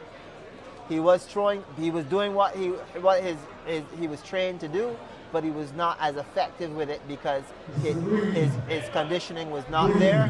His focus was not there. I don't think he was doing what he was trying to do. I believe in the beginning, yes, he was doing what he was trying to do, but after a certain point, he was just trying to hold on for dear life, trying to pelt them hands, trying to find his footing, trying to get out of there. Because Jamaica was taking this time. I would say he was trying to do what he did because he was not just head hunting. Even though he was hurt, even though he was fatigued, he was still returning body shots. And returning body shots is not usually a response of someone who is fighting for their life, just trying to survive. Most person trying to survive are headhunters. They swing for the head, but he was actually trying to answer with body shots and then going upstairs to the head.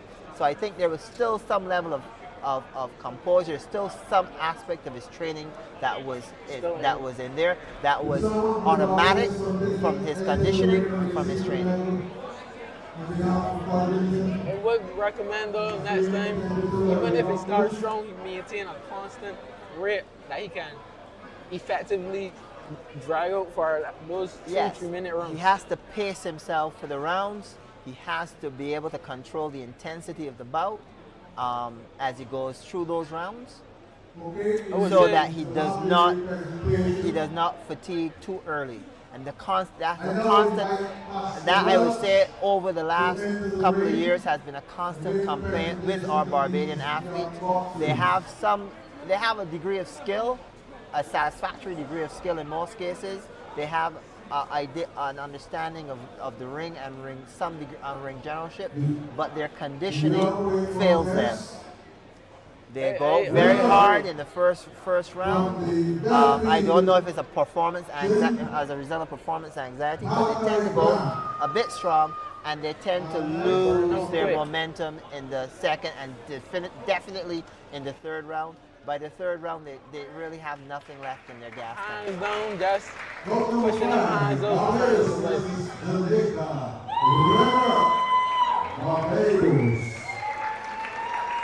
Okay, the medals are being presented to the athletes.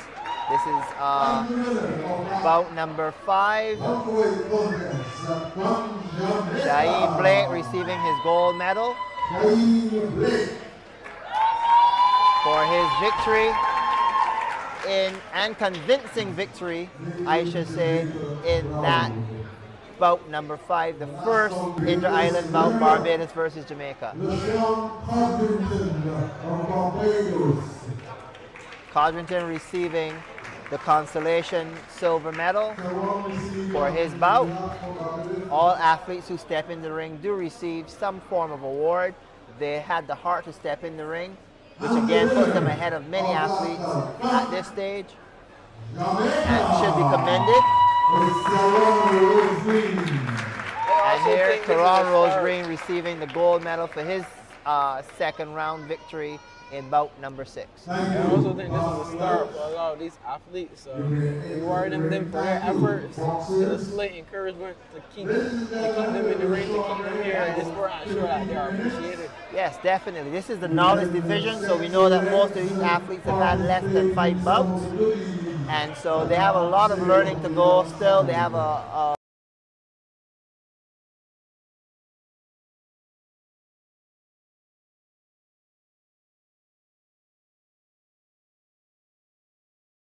seeing great things from them as time goes on. Okay, we're going to have a brief intermission at this stage, so we're going to sign out for the moment. You have with me Jazari Mears, amateur boxer, young and upcoming boxer, commenting with Wayne Quinton, national, oh sorry, not national, but a national certified coach, and Iva Star One coach, commenting for you, coming here from Barbados at the Carlton Lionel Hall Memorial Tournament, and we shall be back with you shortly. We got something special.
Test. Test. Test the audio. Presenting the boxers for the 7th bout of the evening. It's a light welterweight contest. Elite open bout for weight boxers without the headgear. In the red corner, Testing. representing 1, 2, 3, testing. Good.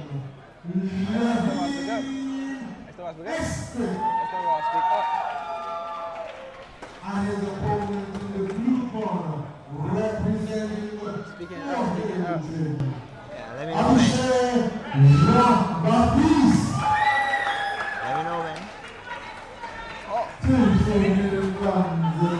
Good evening, everyone, and welcome to the Carlton Lionel Hall Memorial Tournament held here in Barbados on the auspices of the Barbados Boxing Association.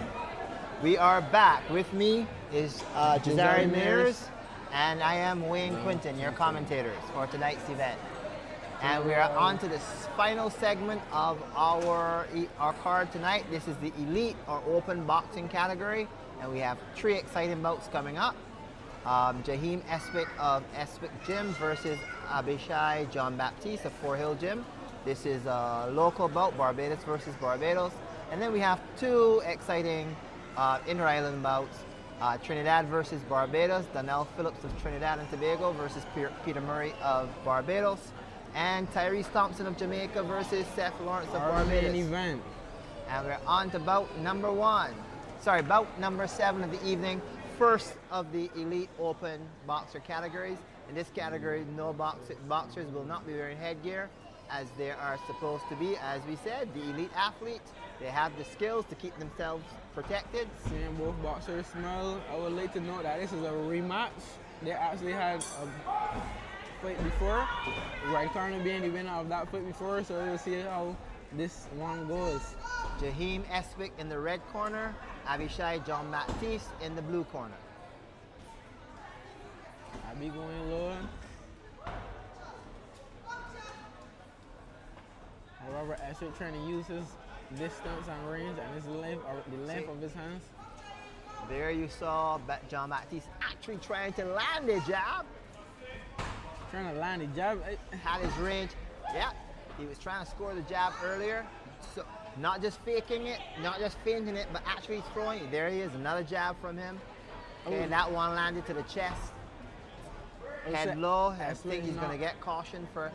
Yep, there he is. Referee caution him to keep his head up. Jab hand, kind of swoop in his hand as opposed to a stiff jab. Espik doing his version of the Philly shuffle or half guard. He has his left hand again, rearing his left hand very low.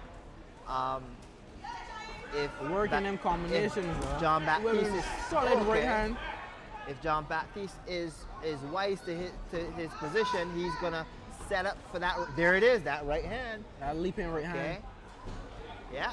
But Espik still backpedaling and still pelting them hands. And Baptiste trying to get in that hook. Tightening up his guard as he goes in. Notice Baptiste tightening his guard as he goes in, and he's starting to work. And he's going to set up for that right hand again. There it is. Not quite solid, but he's setting it up. Espik with that left down is open. And a solid right hand in that corner if you didn't realize. John Baptiste trying to get that hook, but can't find the distance. Espik is firing pretty well, but he's leaving himself. Nice counter. Yeah. He is leaving himself open to the right hand. But at the same time, John Baptiste not confidently getting in there. He's jumping, but he ain't settling in that range. You know he got the range when you see when you do on your ropes. And he just breaks. The referee calls break. Espik seems comfortable on the ropes, fighting off the ropes. He seemed to have no worry or concern. Both hands down, just moving. John Baptiste switching in the southpaw stance. Trying to get his right hand over Espik's left hand. Okay. Notice the change to southpaw has brought Espik's guard up. He's now wearing his left hand higher. Smart move on his part. Well, there he dropped it. Sagik drops it again. He's like- opening himself for that right hand. That right hand. Aswit being in the counter. And there it is. John Baptiste landed the right jab. Trying to But line that hook Aswit again. countered. End of round number 1. We see some nice engagement from both of the boxers. I would say that Aswit landed the majority of the punches, effective punches also. And you see that Jean Baptiste is trying to close that range, that distance with the hook, but not effectively doing so. I'm placing clean shots consistently, but we see Aswit constantly moving, backpedaling, throwing those hands, and on occasion sticking that right hand. Well, towards Aswit Jean definitely Baptiste. seems the more confident fighter, and though I'm usually not very happy with fighters fighting with their guard down. He seems able to keep himself safe, to move his head off the line, and he is scoring he's scoring well with his shots. John Baptiste is firing, but he's a bit off target at times, and when he does land, he's not landing with full power. His foot in. So It's square we're foot going to in. have to see how it goes in the second round of the bout. See if the athletes can make the adjustments necessary to take advantage of the Both situation. athletes seem decently composed. Starting quite slow. Aswit using the jab. I think Following John up with the Baptiste power hand, needs to sending use the his power right hand as a again. counter punch. If he counter punches with his right, I think he will find I success. think he would also get that right hand through more than jumping in with the hook But consistently. he's not counter punching. If he follow up with the right hand after the hook, I believe he will have some success. I think John Baptiste might think he's in a different sport because he's jumping constantly with his punches. He's working on the ropes though, sending the uppercuts and the hooks. Not Yeah, but clean, his not head's quite too clean, low. but sending the shots still. He needs to keep his head up. He'll be cautioned for dropping his head too low. Aswit moving well around in the ring, not staying in one spot, making himself a more difficult target for John Aswit Baptiste. using nice uppercuts. Both of them working the uppercuts. It seems like when Aswit sends the uppercut, John Baptiste also sending back the uppercut. I think John Baptiste is jumping to try to cover distance, but not sure that is the best strategy. With some for nice head closing the movement. gap. Trying to Aswit send that hook to body. Effective combination. Referee again cautioning John Baptiste to keep his head above the waist. You see Aswit backpedaling now. Aswit is definitely lighter on his feet, more comfortable moving and hitting. They seem the pace slowing down. But John Baptiste speeding up. Nice uppercut from John Baptiste. Sending that right hand Yeah. connecting. That right hand was connecting. Yes, but he on was the ropes. jumping in with that right hand. And I'm not choking sure up. how effective it would have been launching off the ground. I think Baptiste needs to pressure forward, but not necessarily with the jumping motion, but he needs to close that distance And plant his feet. and plant his feet so he gets a solid punch when he lands. Both boxers working on the inside. Both being active also. Aswit dropping his hands and trying to send that uppercut. Left hook that landed from Aswit. There he is again Both with working another on the left hook. inside. Yep, Aswit is landing those short lefts to the face. There, another one clipping the chin. Okay, we're seeing some Some successful nice left hooks uppercuts and some nice uppercuts from Aswit. from. Oh, and there's again Leaping a right hand. leaping right But hand. if that one connected, from that John one Baptiste. would have been a good shot. Boxers showing a seem bit of content fatigue, to but slug. still- Yeah, they seem content to slug it out. Going Aswit head to being on head, the toe to ropes. toe, and trading. Aswit counter defensive as John Baptiste ended that exchange with a confident combination. I would say a bit more engagement from John Baptiste and a bit more actual shots landing towards the end of the round as opposed to him starting.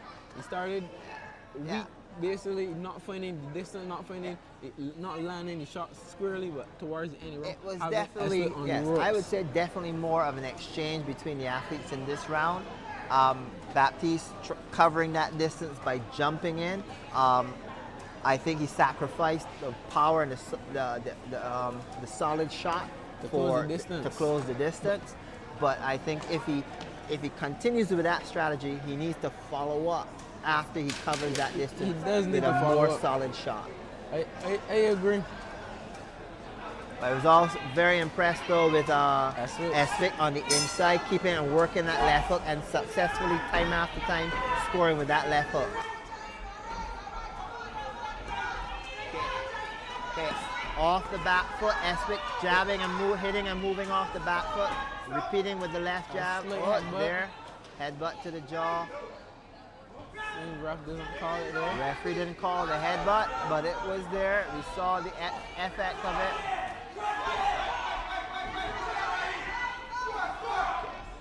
Esvik has the idea of moving up and boxing off the back foot. Throwing them hands are moving. Not again. And both boxers slugging. John Baptiste twice. Baptiste landed twice with the right hook. Hunting him down. Right on the chin. I think Esvik maybe a little dazed at this stage. Nice left hook. Left hook to the temple by Esvik. A nice square shot. Referee calls, gives an 8 count to John Baptiste for that left shot to the temple. Unfortunately, he didn't give it for the 2 hooks to Esvik that Esvik collected. Esvik getting him down to that guard. Nice right hand. A nice left. And now Esvik achieves 8 count against John Baptiste. That was a last step. So now sending that right hand. Both athletes are even with the 8 counts in this third and final round. Let's see who can really put the pressure on. John Baptiste trying to work to the body. Work to the body. He's trying to close that distance and work to the body consistently. But John Baptiste punches to the body more slapping motions. He needs to really use the fist of the glove. I agree. Esvik is sending that right hand. The left hand is quite lazy, but sending the right hand on occasion without full power behind it. I think Esvik has to go back to the strategy of fighting off the back foot, keeping distance, hitting and moving off the back foot. I think that was working for him well, and I think he needs to go back to that. The trading does not give him advantage. It's not to his advantage, and John Baptiste starting with a strong right hand, but it doesn't seem to connect quite squarely. Both of them now in the corner with Esvik on the ropes. Both of them a bit tired, but still throwing the hands. John Baptiste now on the ropes. Esvik with not much engagement. Esvik just resting on John Baptiste, not fully. They're trying to punch their way out of the clinch. Yep. Boxers are now encouraged to really work their way out of the clinch position. That's what the boxers are doing. Previously, a boxer would call break when they're in a clinch position, but now they're encouraging the boxers to actually punch their way out. That's it, throwing those hands. And that is the end of round number 3 of bout number 7 of the evening's card. Jaheim Esvik in the red corner versus Abishai John Baptiste in the blue corner. Esvik from the Esvik gym, John Baptiste from the Four Hill gym. It was definitely a very energetic bout. In this instance, we can't complain that the athletes didn't perform and didn't maintain intensity. Their volume, they maintained volume. Power may have gone down, the accuracy may have gone down.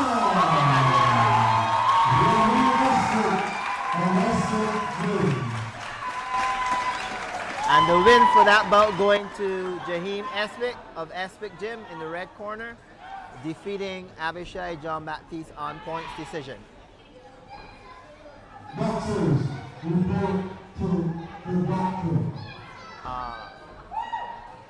I think that was I would have probably called that the same way. I think Esvik was more sure with his punches, He was solidly planting and planting solidly with his punches, scoring. I think the more impactful, more powerful blows.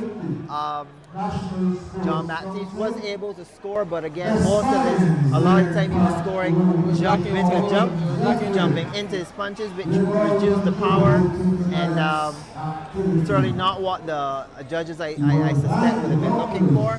Boxers are encouraged to really settle their weight in the legs and gain their power from the ground. And put that body behind the shots. When he was leaping, it seemed like he was losing a lot of power, and the hand was just landing, but the power wasn't behind it. Yeah. And another thing I believe Baptiste was also doing consistently was he was trying to close the distance, but he leaped and it wasn't giving the power. But when the distance was closed, he was also sweeping and choking his shots, not also effectively getting more effective shots. I would say Switno was more on the keeping the range, keeping distance, and planting the shots. We see him consistently loading and planting that right hand.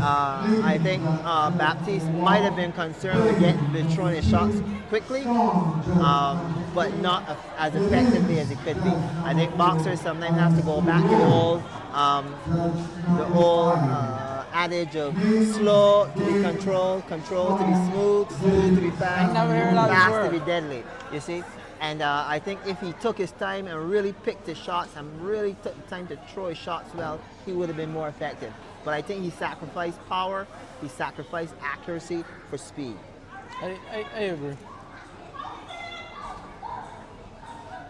I would like to know that this is a rematch. They both fought before, with Aswit being the winner and being the winner the first time and the second time. So I don't know if this will be a trilogy, but Aswit tonight with the win. We will see how that goes, and hopefully we will see a more favorable outcome maybe for Baptiste on the next exchange. Bout number 8 coming up.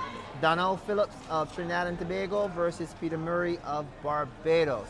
This is a light welterweight division bout, 60 to 63.5 kilograms. Lionel Phillips in the red corner, representing Trinidad and Tobago, versus Peter Murray in the blue corner, representing Barbados. Red corner, representing Trinidad and Tobago.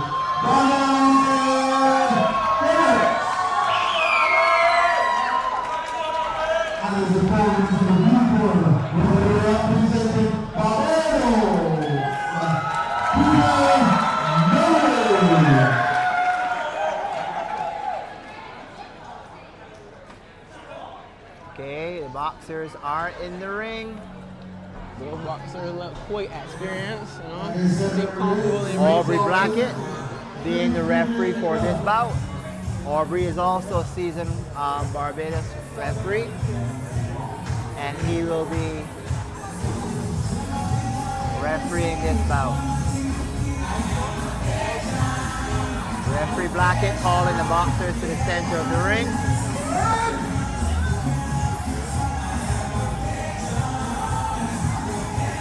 Coach Gary Bowen, both boxers ready for action. Murray of Barbados.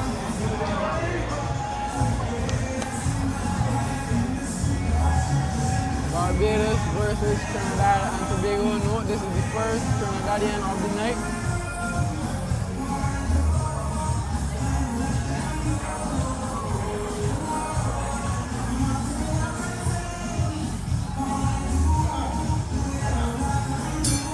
And the beginning of the first round.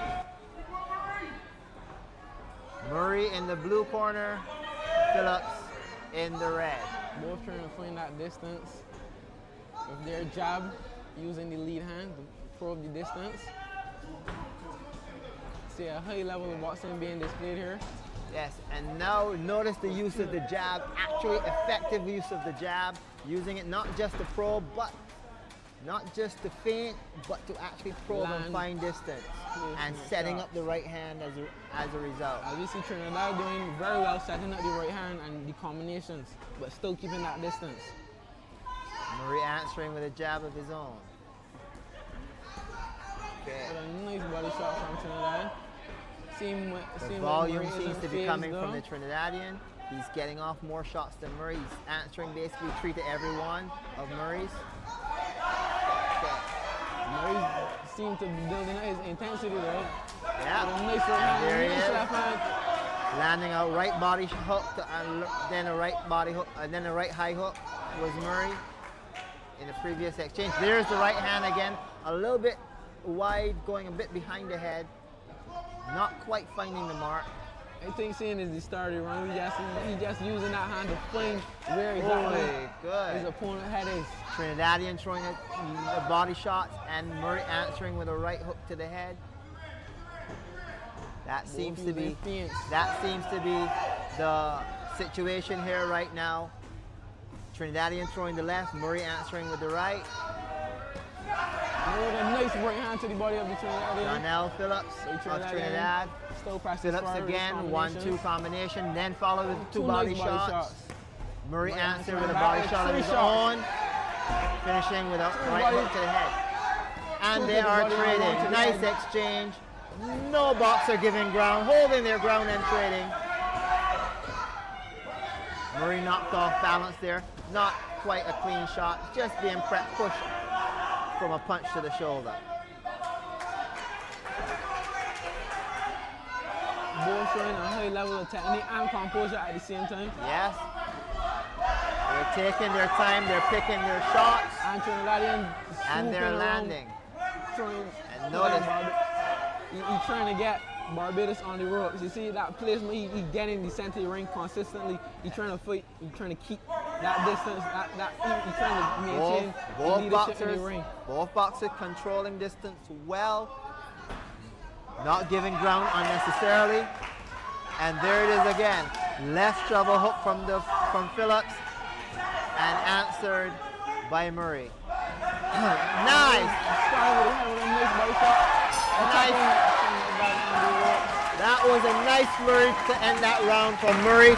Right body hook, followed by a left high hook and the right hand. I would say he had Trinidad right there. I would say the bell came in cut for Trinidad. And those three shots, I would say, all landed cleanly. They seem to have found their place. Most of them landed past the glove, so it was not just a question of him landing on the glove, but he actually landed squarely with those punches and followed with additional blows. But I think the Trinidadian may have been saved by the bell in that instant, or may very well have received the 8 count.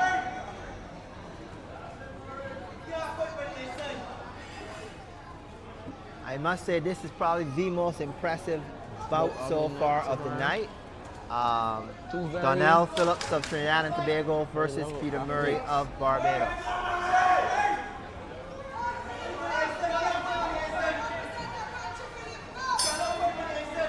Barbados making quite some noise.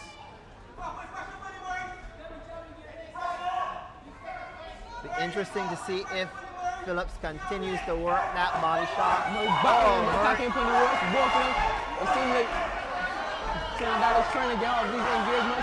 Nice right hand to the chin. Nice right hand, but Trinidad is still fighting back. Very consistently catching it and working him on the ropes. That was definitely a very nice flurry from Murray, working the body and finishing with a right hook to the head. But the Trinidadian Phillips still maintaining his composure, still able to return. But the momentum is definitely on Murray's side here.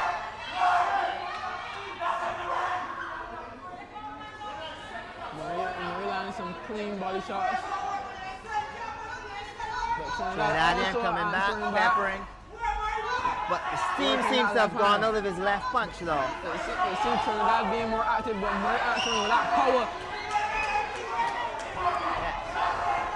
Murray's blows are definitely more powerful and doing more damage than the Trinidad. But Murray being powerful. The Trinidadian, however, finding a spot for that left body hook, that shovel hook to the body each time. And he's continuing to find confidence in that left. It out efficiently. There he is trying for that left shovel hook again, the Trinidadian. He's trying to connect that right hand. It seems he isn't doing it quite effectively though. He's loading up the right. And there they are. Okay, overhand right from the Trinidadian. Is he going to go back to the left body shot? Okay. Fatigue beginning to show on both athletes as their volume. Oh, okay. And they're back. There's that body shot again for the Trinidadian. Returning to that liver shot. With a stiff jab. Murray needs to stay tight and cover that right side of his body. Otherwise, those repeated body shots to the liver are going to take a toll. Both boxers with a counter, both countering one another with the left hook. Oh, he clipped him with the right hand. Counter right.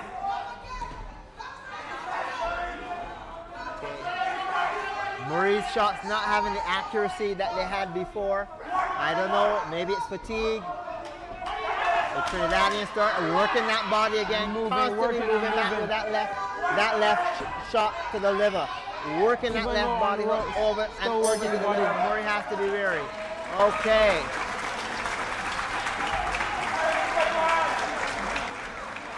That was the end of round number 2. Definitely a very heated exchange. Both boxers showing skill. The Trinidadian seems to be working the strategy of working to that left side of, to that right side of, Murray's body, working for that liver shot, and really trying to wear Murray down, and then working for the left high hook once Murray's guard starts to lower. Murray is working his power shots, working on the body as well and going upstairs, but he is more shifting right to left, while the Trinidadian seems to be staying on that right side. Seems like the Trinidadian also more consistent with the shots. While Murray trying to effectively place and land in shots, it seems like the Trinidadian consistently keeping a pace, a rhythm, a consistency of boxing. And I would say the Trinidadian seems to be a bit more accurate with his placement. Again, working for the body. Murray again working, alternating right and left. The Trinidadian focusing on that left side, on that right side, sorry. Trinidadian trying to create distance. Murray hunting him down. With a nice a left foot and a right hook. Both boxers still fighting in the clinch. Both seem happy to work on the inside. You're seeing more body shots and hooks than we're seeing jabs and crosses now. They seem comfortable getting in close and working. Both of them seem comfortable working close and on the inside. Trinidadian working off the ropes. Murray trying to work to the body well. Trinidadian is on the ropes. He turns Murray now into the ropes and pushes him to the rope. The referee's going to call him. Well, I thought he would have called him for pushing, but instead he cautions him to raise his head. Both ready for the center. With a nice right hand from Murray. Again, Trinidadian digging in with the left body shot. Murray coming back with his power shot. With a nice right hand to the face. Right hook. Working that right hand to the face. Repeating And the Murray right. nice left hook. And Murray nice left hook again. Oh, he finds the body. Trinidadians are trying to keep it that pace. They are trading.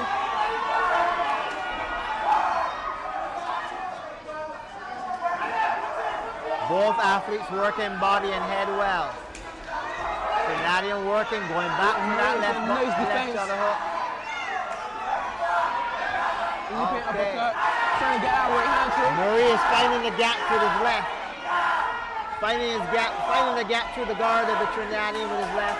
Still answering with his right now, working his right to the body and head. Athletes clinch, referee calls break. And they're back. Left hook from Murray to the head, followed by an uppercut. Trinidadian now going back to the long range, working his jab, overhand right, left hook. Murray using that right hand, starting at the body and finishing at the head. Trinidadian working back now with the longer punches, jab and crosses. Short rights. And he works back to the body, landing a good 1-2 to the body. And he's working that left liver side again. Working for that liver, trying to get to the liver. Murray still seems to have the power in his shot. The Trinidadian seems to be weakening. Murray now engaging the jab arm movement. What a nice counter right.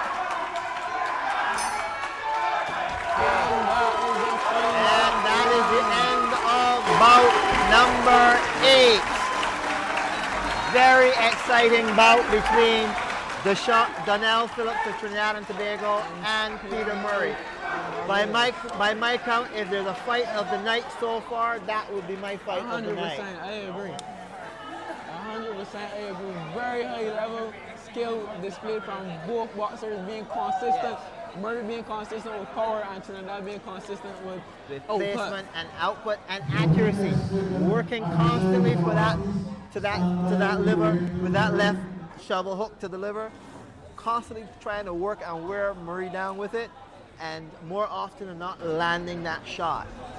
And then working his way back up to the head. Murray flurrying to the body and then working the head and landing, finding the gaps between the guards. finding the gaps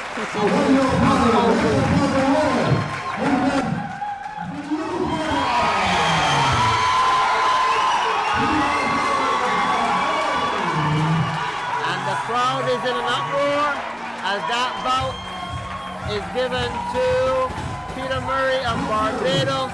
This is the first win for the Barbadian team versus their island counterparts.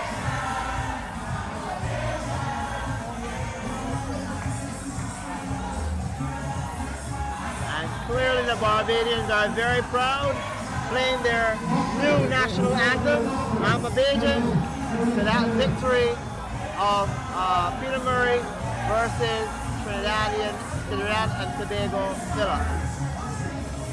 This bout went to a points decision, and it was definitely a very exciting bout from start to finish.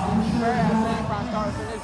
They maintained from start to finish a very nice, athletic, skill, pace and intensity, and they demonstrated a high level of skill and tactics as well. They weren't headhunting, they were working the body and the head strategically. They were looking for the gaps. Finding and sometimes creating the gaps.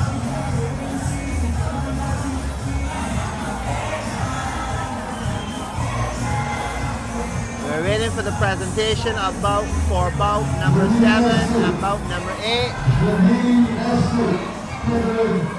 Eswick versus John Baptiste. This was a local bout between two rival gyms, Eswick Gym and Fort Hill Gym. Eswick, of course, from the Eswick Gym, and John Baptiste from the Fort Hill Gym. This was also a keenly contested round. Again, both athletes showing promise. Still gaps in their game that they can work on, but that's to be expected. And as they continue, I'm sure we'll see improvement and greater tactical awareness of these athletes.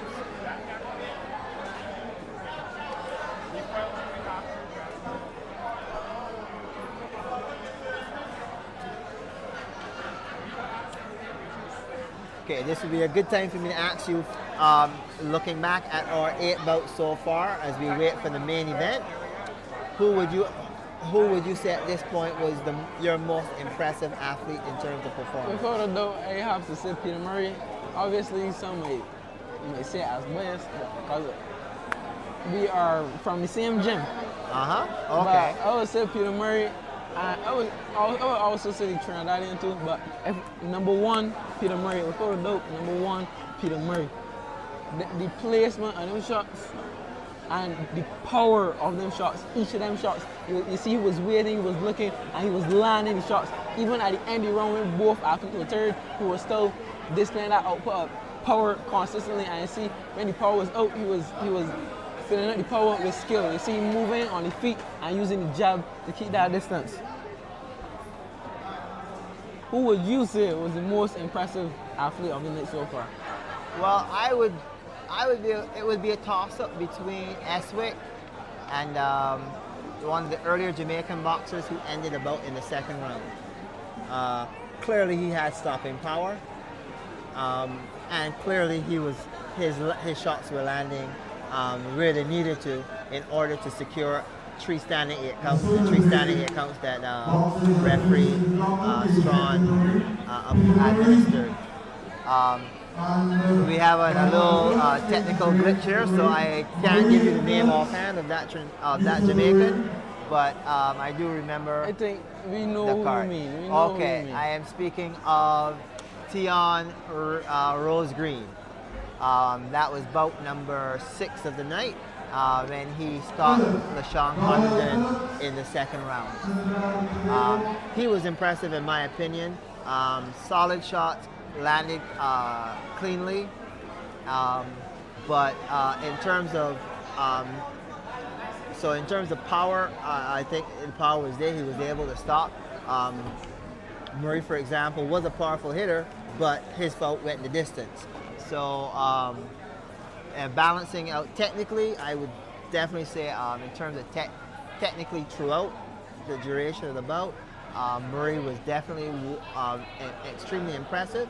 But I also would have to give some credit to Tion Rose Green as well. I think Tion Rose Green, yes, I agree with you. He was experienced fighter. He displayed a high level, but I believe his opponent didn't fully allow him to bring out his high level of skill. So, well, I agree that he is a high level athlete. I think the difference between him and Murray tonight would be that the skill level between opponents. I believe LaShawn was trying to be there, but he wasn't fully there yet. Well, Murray's opponent had full experience and was also capable at the same time. I can see where that point can be made. Because that's what you want. To be your best, you need people to bring up your A game. And when you have a competent opponent, they bring the best out of you. And certainly, Lionel Phillips was able to do that for Peter Murray, and vice versa. Murray was also able to bring the best out of Phillips as well. Because what we saw was definitely one of the more exemplary examples of what Caribbean boxing can be and should be.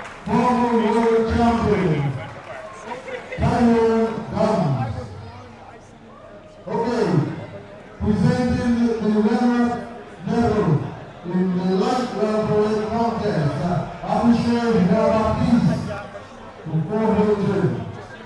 Okay. The concessionary medal, silver medal, for bout number 7 is going to Abhishek John Baptiste of Fort Hill Gym. He's receiving a silver medal. That's the consolatory medal for bout number 7.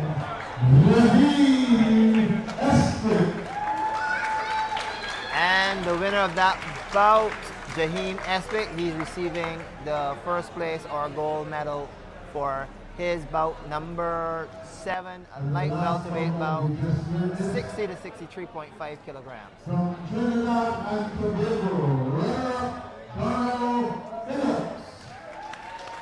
Okay. Lionel Phillips receiving the consolatory medal from former boxing champion Tyrone Dow. From Barbados.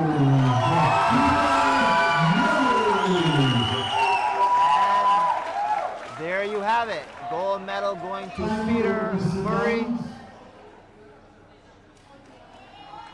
Receiving the first place gold medal for his bout number 8. Light welterweight, 60 to 62.5 kilograms versus Lionel Phillips of Trinidad and Tobago. Okay. I do not know the answer to this. I should, but I wonder if Peter Murray is related to boxing coach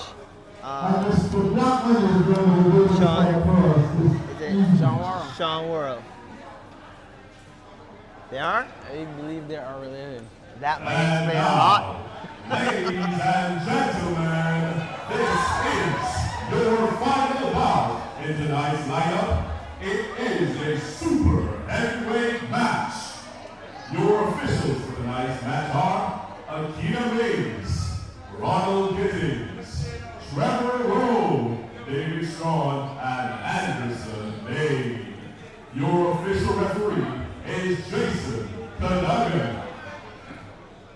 So here we have it, the final and main bout of the evening. Seth Lawrence of Barbados versus Tyrese Thompson of Jamaica. This is a super heavyweight bout, 90 plus kgs.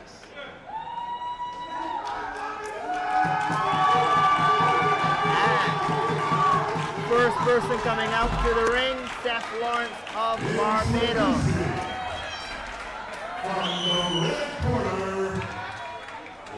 Sorry, I stand corrected. Red corner is out first. Tyrese Thompson.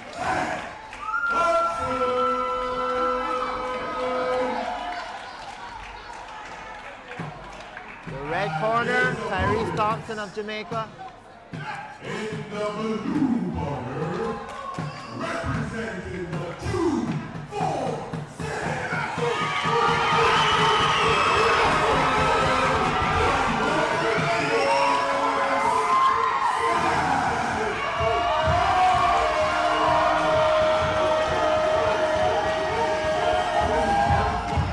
And there, you could not expect any greater introduction from the ring announcer. Main event of the night. 90 plus kg. Super heavyweight Tyrese Thompson of Jamaica in the red corner versus Seth Lawrence of Barbados in the blue corner. Referee Jason Cadogan calling the athletes to the center of the ring for final instructions.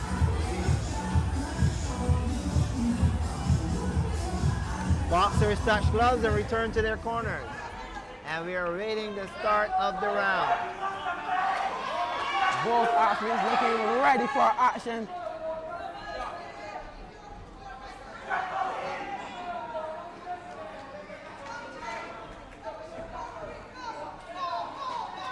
Again, looking for the waistband of the Jamaican athlete.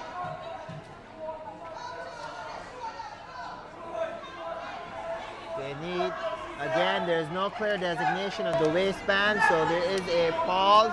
They will have to find a means of solving that, whether they tape the waist or they may have to tape the waist of the Jamaican athlete. The rules does specify that the waistband of the boxer must be of a different color to the pants.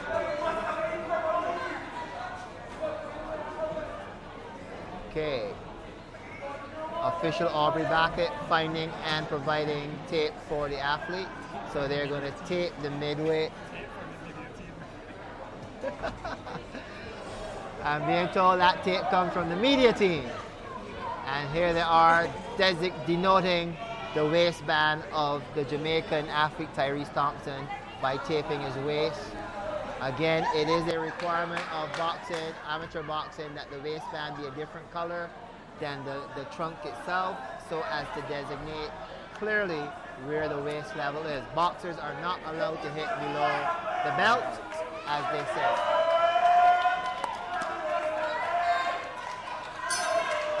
And round number one. Seth Lawrence with some nice stiff jabs, but Jamaica with a strong power hand. The Jamaican seems to be a heavier boxer than Seth. We will see. Jamaica Jamaica trying to survive. We'll have to see if that difference in weight is going to advantage the Jamaican or not. He is definitely heavier, possibly more powerful than Seth. Jamaica with a Can nice Seth jab. manage his weight and manage the weight and the power? On fears, pushing forward, pressing forward, eating them shots. Tight guard on Seth, and he Seth returns. And he's returning solid. A 6-shot combination. Jamaican complaining for a blow to the back of the head. Seth is head hunting, unfortunately. When he gets the Jamaican's guard up, he should work the body. Beating down Jamaica. Jamaica pushing back in the corner. Jamaican working from bottom to Trying top. to get through the Seth Lawrence, but those shots are not being answered. Seth focusing on the head shot. Nice weave there against the left hook from Seth Lawrence. Seth with a nice uppercut. Jamaican landing too. Left-right combination land. The Jamaican complaining for a blow to the back of the head. Seth with nice two-body shots. Working Jamaica on the ropes. Standing out with him. And Jamaica's pushing Something he needs to do Barbados on more. the ropes. Seth with a nice left uppercut. Right overhand from Seth. Beating the Jamaican. Beating the shot for the right. Beating that right hand shot. Walking forward consistently. Left uppercut again. Jamaica answering back, trying to get those shots. Jamaica working the body and then going upstairs. Having greater success as a result, I think. Working the body and then going upstairs. Seth is hunting the head a little too much, I think. I think he needs to work the body and then go to the head. As we said, Seth. Jamaica with a bit of showboat in. Showing he's still in this race. But Seth knocks him down, knocks out that courage. Where has the courage gone? Beating him around the world. Driving in the corner, beating him down. Is Jamaica still in this? Jamaica not throwing back. Jamaica just showing his guard. No answer from the Jamaican to the barrage of punches from Seth. There he throws the right left. Now he's answering. And again, working the body and the head. Working back on Jamaica. Keeping Jamaica in the corner. Jamaica guards up. Will Jamaica answer Seth has him in the corner and is working the body. The Jamaican seems fatigued. Maybe he can answer. And that is the end of the first round of the night, ladies and gentlemen. Your main event. Referee calls the end of the round. I think there may have been grounds for an 8 count at the end there, as the Jamaican did not answer the last 6 punches, over 6 punches. The last return that Seth gave him, there was no clear answer. He was dropping his head. He seemed to be dazed from or affected by those punches. So I think there may have been grounds for an 8 count, but the referee called an end to the round as a result of the bell. Also, an 8 count is called when 6 clean shots are unanswered.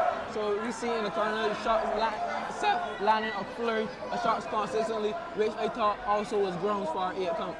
My concern for Lawrence of Barbados is that he is focusing on the head shots only, even though the Jamaican is bringing his guard high to protect, which opens up the body for the body shot. I would like to see him working the body more. The Jamaican is working the body and head upstairs and downstairs and balancing the two, and as a result landing, I think, more effectively on Lawrence. Seth with a nice flurry. Because no, Jamaica going on. It's just dodging shots. Seth going with the body and the head. Body and head, and still Jamaica answering back. Will Jamaica up in the output? No, he will not. Seth will continue to punch I down suspect Jamaica. the 8 count will come in this round. If Seth is able to maintain the intensity, I think he will gain an 8 count. Jamaica answering, but Seth unmoved. Solid shots from the Jamaican coming, but Seth is still pressing forward. What a nice uppercut. It doesn't quite fully land, but it goes through. What a nice body shot. He is hurt. The Jamaican is hurt. Jamaica isn't going down though. Jamaica still stands. He refused to go down. I said continues to push forward. Jamaica refuses to go down. Liver shot. 2 liver shots to the Jamaican. Jamaica Took refuses the to go energy down. out of him. He is strong though. He is a juggernaut. He is staying up. He is going the distance. But he has been warned for dropping his head below waist. So that's something he has to be cautious of. I think Seth needs to continue to work that left body shot. Seth also needs to implement his movement. He's hunting, he had hunting, but he also not moving his head much to move in to close that distance.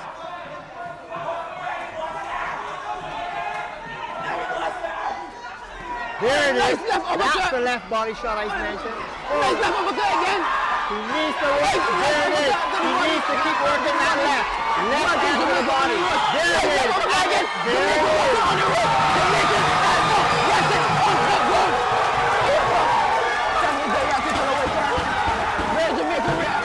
Referee Jason Pagani administering the standing 8 count But he's still in this against the race. Jamaican. He didn't go to the floor, so it's just a standing 8 count. Jamaica starting strong. So But he's still in this race. Not strong to Seth. Keep Seth Seth needs on to the ropes. continue to work that body shot. That left body shot. He needs to go back. Jamaica sitting on He road. needs to go back to the left body shot. Jamaica touching him back. Second time. Jamaica get back there. The Jamaican takes the knee. And stance. And referee spinning it. Referee stop contest. The Seth Lawrence as your winner.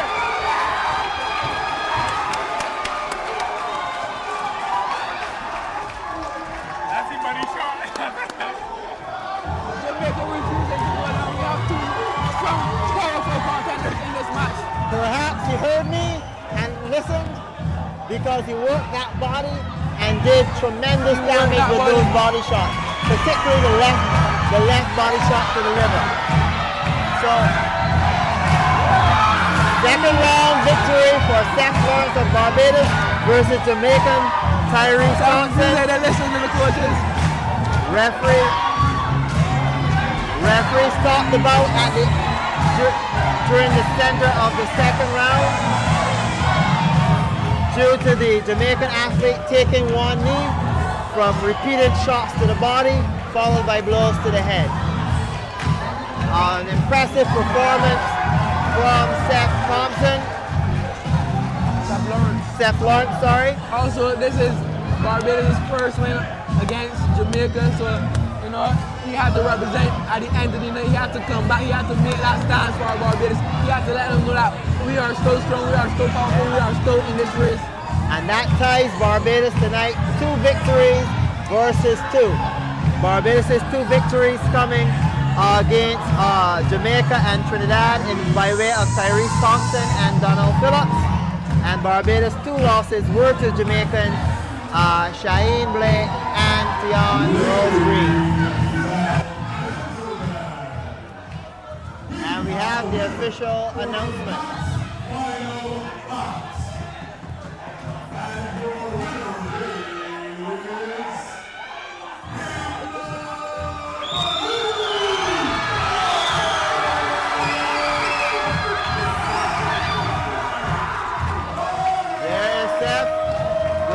Victory dance, I can say, as he goes around and he congratulates his Jamaican opponent, Tyrese Thompson. Always good to see the sportsmanship displayed by the athletes, win or lose at the end of the round. So now that this event has concluded, who would you say was the best performance tonight? So this is the conclusion of the bouts for tonight. We had 9 very entertaining bouts, and from my opinion, if I were to give a bout of the night, my bout of the night would have to be bout number 8, Lionel Phillips versus Peter Murray. I think that was consistently the most exciting fight. It displayed everything you want to see in boxing. It showed skill, it showed ring generalship, it showed power, it showed tactical awareness. And I think overall it was a very good display of not just boxing, but more specifically Caribbean boxing and what is capable from our Caribbean athletes through the coaching that is provided. Very well said. And what would be your bout of the night? You left me speechless. You didn't even leave words to me. I agree with everything you just said. The most beautiful match of this night, I would say. MLB best Peter Murray against Jamaica. I think it was a very well balanced match, a very well technical, powerful, skillful. I think it was a very nice match. I think both boxers in that match got to fully display the beautifulness of their country boxing in those matches. Yes. Definitely, we can say that there is a hope and a hope for future Olympians, not just future Olympians, but future medalists at the Olympics. If we're able to maintain this standard and keep the enthusiasm of the boxers going, we can look forward to seeing, hopefully, our Caribbean athletes on the podium for boxing in the not too distant future. We're just waiting the final presentation for tonight, bout number 9. Super heavyweight, 90 plus kgs, Tyrese Thompson of Jamaica versus Seth Lawrence of Barbados. Seth Lawrence winning that bout in a second round.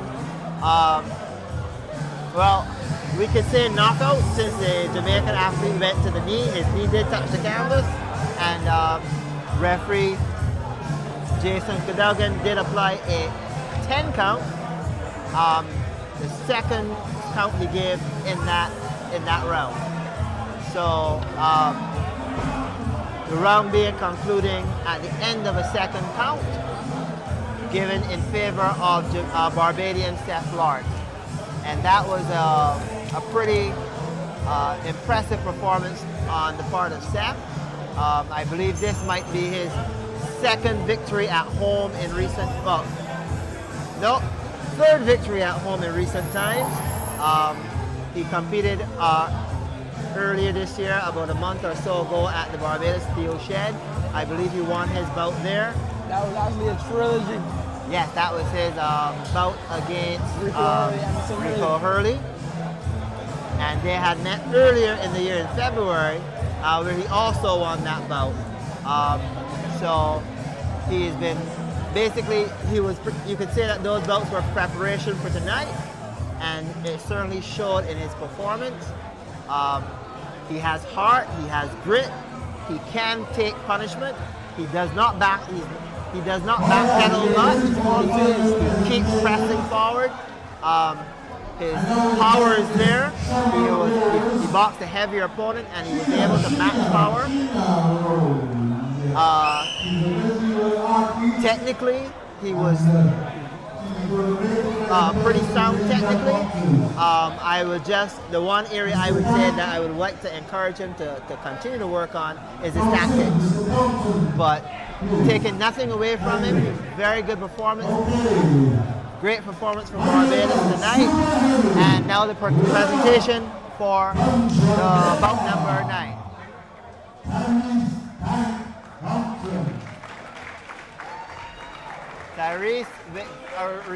Tyrese Thompson of Jamaica receiving the silver medal as the runner-up.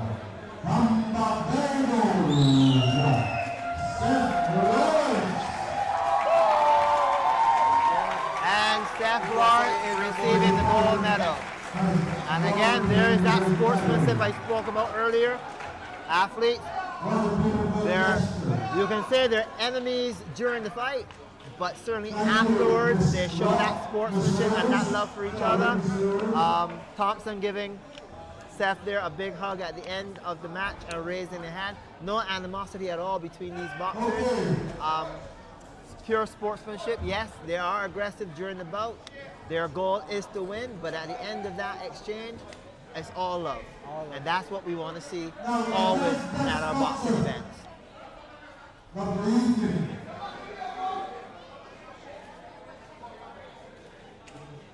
And the award is now being given for Boxer of the Evening. Mr. Atwell, and the best boxer, and the judge this evening, none other than Peter Murray. Okay. And receiving the trophy for best boxer of the evening, Peter Murray of Barbados, from his bout number 8 on the card, attaining a victory versus Lionel Phillips. I may have tied that. I might have given that as a co-trophy to both athletes. I think they both were impressive in terms of their skill.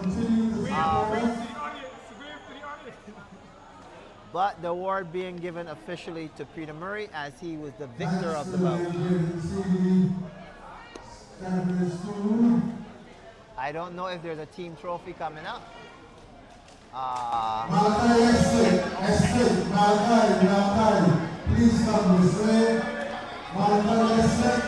Barbados having won 2 bouts tonight on the card. Jamaica won 2. Trinidad unfortunately did not win any. There was only one Trinidadian on the card tonight.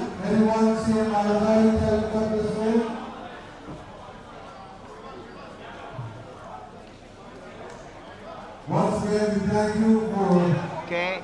Well, no, that has been it for us for tonight. The Carlton Lionel Hall Memorial Tournament held here in Barbados under the auspices of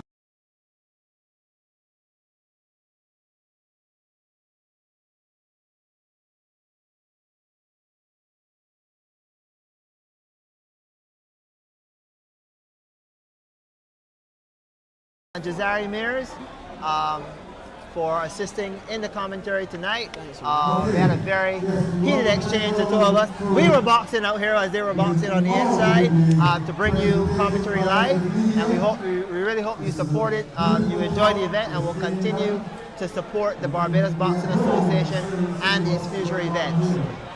Wayne Quinton, Jazari Mears signing out for the Barbados Boxing Association. We hope that you will all get home safely and join us at our next call. And we're on. Okay. I appreciate it, Hiram. Yeah, no problem. Thank you. I appreciate It was you good. understanding and teaching me stuff I want to know. Well, somebody, we won't be here forever, so somebody's got to take over. So we got to teach you guys how to do these things, because that's the only way the sport can grow. Yeah, man, Looking forward to seeing you in the ring, so I can commentate on you in the ring. And I say, hey, I know this guy. I know this guy. I was ringside with this guy. Oh, man,